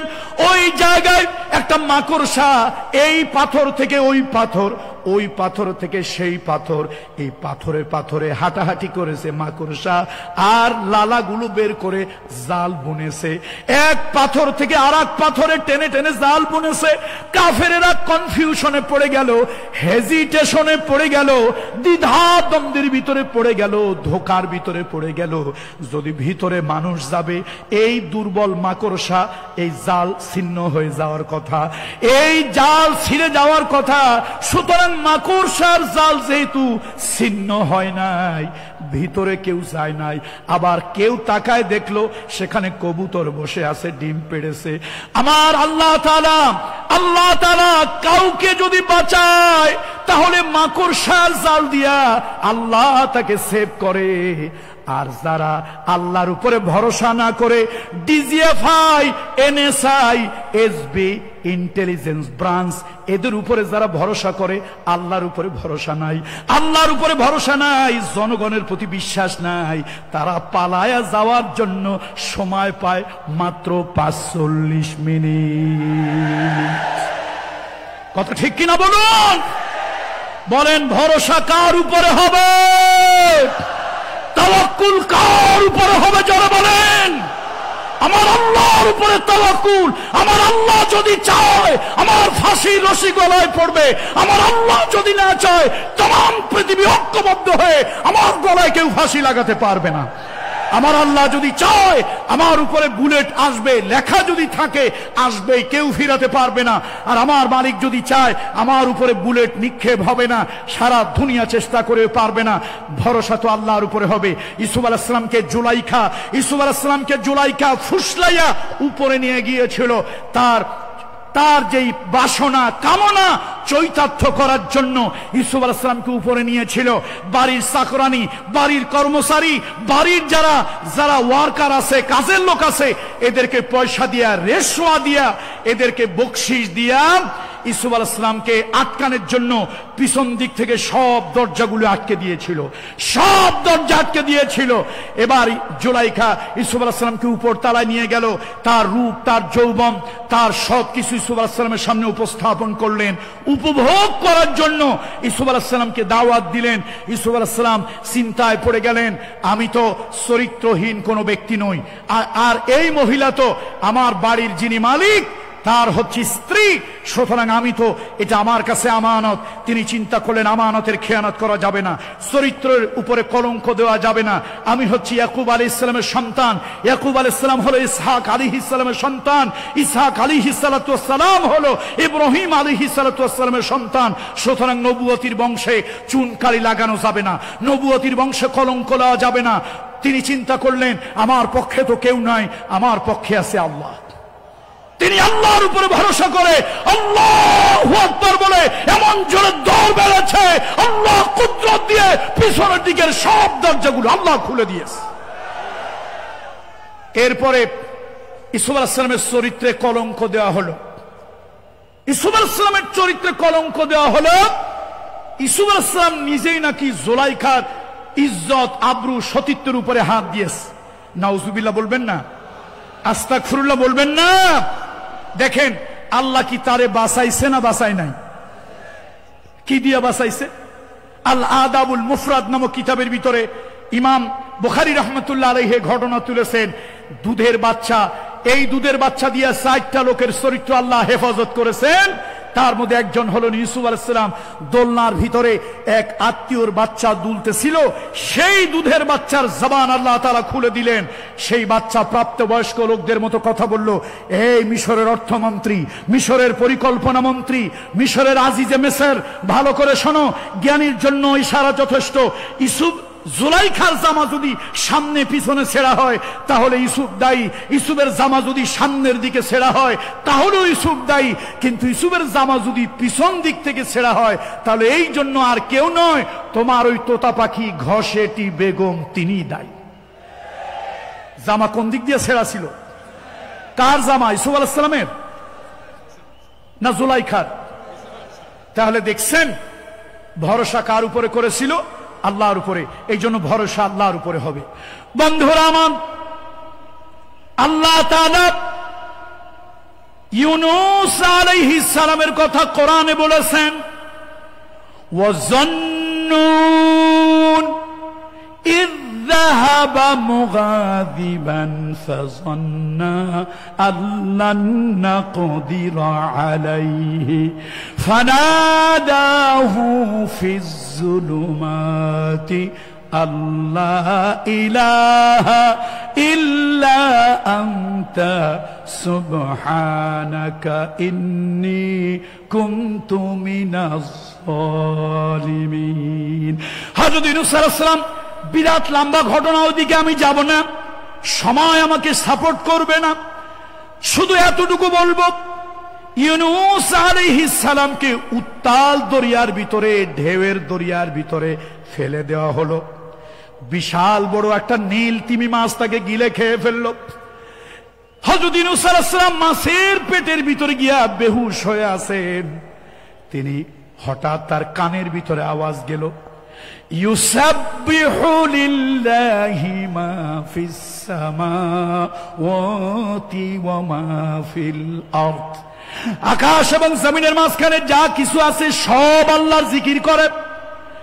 হযরত ইউনূস আলাইহিস সালামের কানের ভিতরে সমুদ্রের নিচের নুড়ি কুড়ি, ঝিনুক, শামুক, শেওলা, শেওবাল যা কিছু সমুদ্রের নিচে আছে ওইগুলি আল্লাহর তসবিহ পড়ে জিকির করে। ওই আওয়াজ ইউনূস আলাইহিস সালামের কানে এলো। তিনি হুঁশ ফিরে পেলেন। তিনি মনে মনে ভাবলেন, এমন জায়গা আমি আটকা পড়েছি, এমন জেলখানায়, মাছের পেটের জেলখানা। এই মাছের পেটের জেলখানায় কোন রাজা, বাদশাহ, মন্ত্রী, মিনিস্টার, চেয়ারম্যান, মেম্বার, কোন বৈজ্ঞানিক এই জায়গা থেকে আমাকে কেউ মুক্ত করতে পারবে না, এই জায়গা থেকে আমারে কেউ বাঁচাতে পারবে না, এই জায়গা থেকে কেউ আমাকে উদ্ধার করতে পারবে না। কি ভাই, উদ্ধার করার কোনো রাস্তা আছে? কোনো রাস্তা নাই, কোনো কায়দা নাই। ইউনূস আলাইহিস সালাম ভরসা করলেন কার উপরে? আল্লাহর উপরে ভরসা করলেন। লা ইলাহা ইল্লা আনতা সুবহানাকা ইন্নী কুনতু মিনাজ জালিমিন। ইউনূস আলাইহিস সালাম আল্লাহর উপরে ভরসা করলেন। ওই মাছের পেটের ভিতরে তিনি আল্লাহর উপরে তাওয়াক্কুল করে আল্লাহ নামের জিকির করলেন, আল্লাহ নামের তাসবিহ জপলেন। আল্লাহ তাআলা মাছের পেটের ভিতরে প্রচন্ড ব্যথা উঠায় দিল। মাছ অস্থির হয়ে গেল, মাছ অধৈর্য হয়ে গেল, সমুদ্রের তীরে চলে গেল আর বমি করলো। ওই বমির সাথে সাথে ইউনূস আলাইহিস সালামকে বের করে দিল। ফাস্তাজাবনা লাহু, পড়েন আমার সাথে, আবেগ নিয়ে পড়বেন। ফাস্তাজাবনা লাহু ওয়া নাজ্জাইনাহু মিনাল গাম্মি ওয়া কাযালিকা নুনজিল মুমিনিন। আল্লাহ তাআলা বলেন, ইউনূস আমার উপরে ভরসা করেছিল, আমার উপরে ভরসা করেছিল, আমি ইউনূসকে বিপদ থেকে উদ্ধার করেছি। শুধু ইউনূসকে উদ্ধার করেছি তা নয়, কিয়ামত পর্যন্ত আমার কোন বান্দা বান্দি আমি আল্লাহর উপরে যদি তাওয়াক্কুল করে, আমি আল্লাহর উপরে যদি ভরসা করে, ওই বান্দাদের রাস্তা আমি আল্লাহ তাআলা খুলে দেব। আল্লাহু আকবার। তাহলে ভরসা করব কার উপরে? স্পষ্ট ভাষায় বলি, পীরের রক্ত আমার গায়ে, আমি পীরের আওলাদ। আমার বাবার হাজার হাজার আলেম মুরিদ ছিল, লক্ষ লক্ষ পাবলিক মুরিদ ছিল। পীরের আওলাদ, পীর হয়ে বলবো, কোন পীরের কাছে সাহায্য নয়, কোন পীরের কাছে সাহায্য নয়। সাহায্য হলো আকাশ আর জমিনের মালিক আল্লাহর কাছে সাহায্য চাইতে হবে। ভরসা কার উপরে? তাওয়াক্কুল কার উপরে করতে হবে? আল্লাহর উপরে তাওয়াক্কুল করতে হবে। তাহলে আল্লাহ তাআলা রাস্তা খুলে দেবেন, আল্লাহ ব্যবস্থা করে দেবেন। আমি আমার মা বোনদেরকে বলবো, মহিলারা অল্পতেই ইমান নষ্ট করে ফেলে, ইমাম থেকে অল্পতে ইমাম থেকে তারা বিচ্যুত হয়ে যায়। এই জন্য আমি মা এবং বোনদেরকে বলবো, মা গো, খবরদার, ভরসা আল্লাহর উপরে করবেন, ভরসা আল্লাহর উপরে করবেন, তাওয়াক্কুল আল্লাহর উপরে করবেন। আল্লাহর উপরে যদি ভরসা করেন, আল্লাহ তাআলা ইন্নাল্লাহা ইউহিব্বুল মুতাওয়াক্কিলিন, আল্লাহর উপরে যারা ভরসা করে আল্লাহ তাদেরকে ভালোবাসেন। আল্লাহর উপরে যারা ভরসা করেন আল্লাহ তাদেরকে ভালোবাসেন। আল্লাহর উপরে যারা ভরসা করে আল্লাহ তাদের জন্য একটা রাস্তা খুলে দেন, আল্লাহ তাদের জন্য একটা গায়বী ব্যবস্থা আল্লাহ তাআলা করে দেন। সুতরাং আমরা আল্লাহর উপরে ভরসা করব।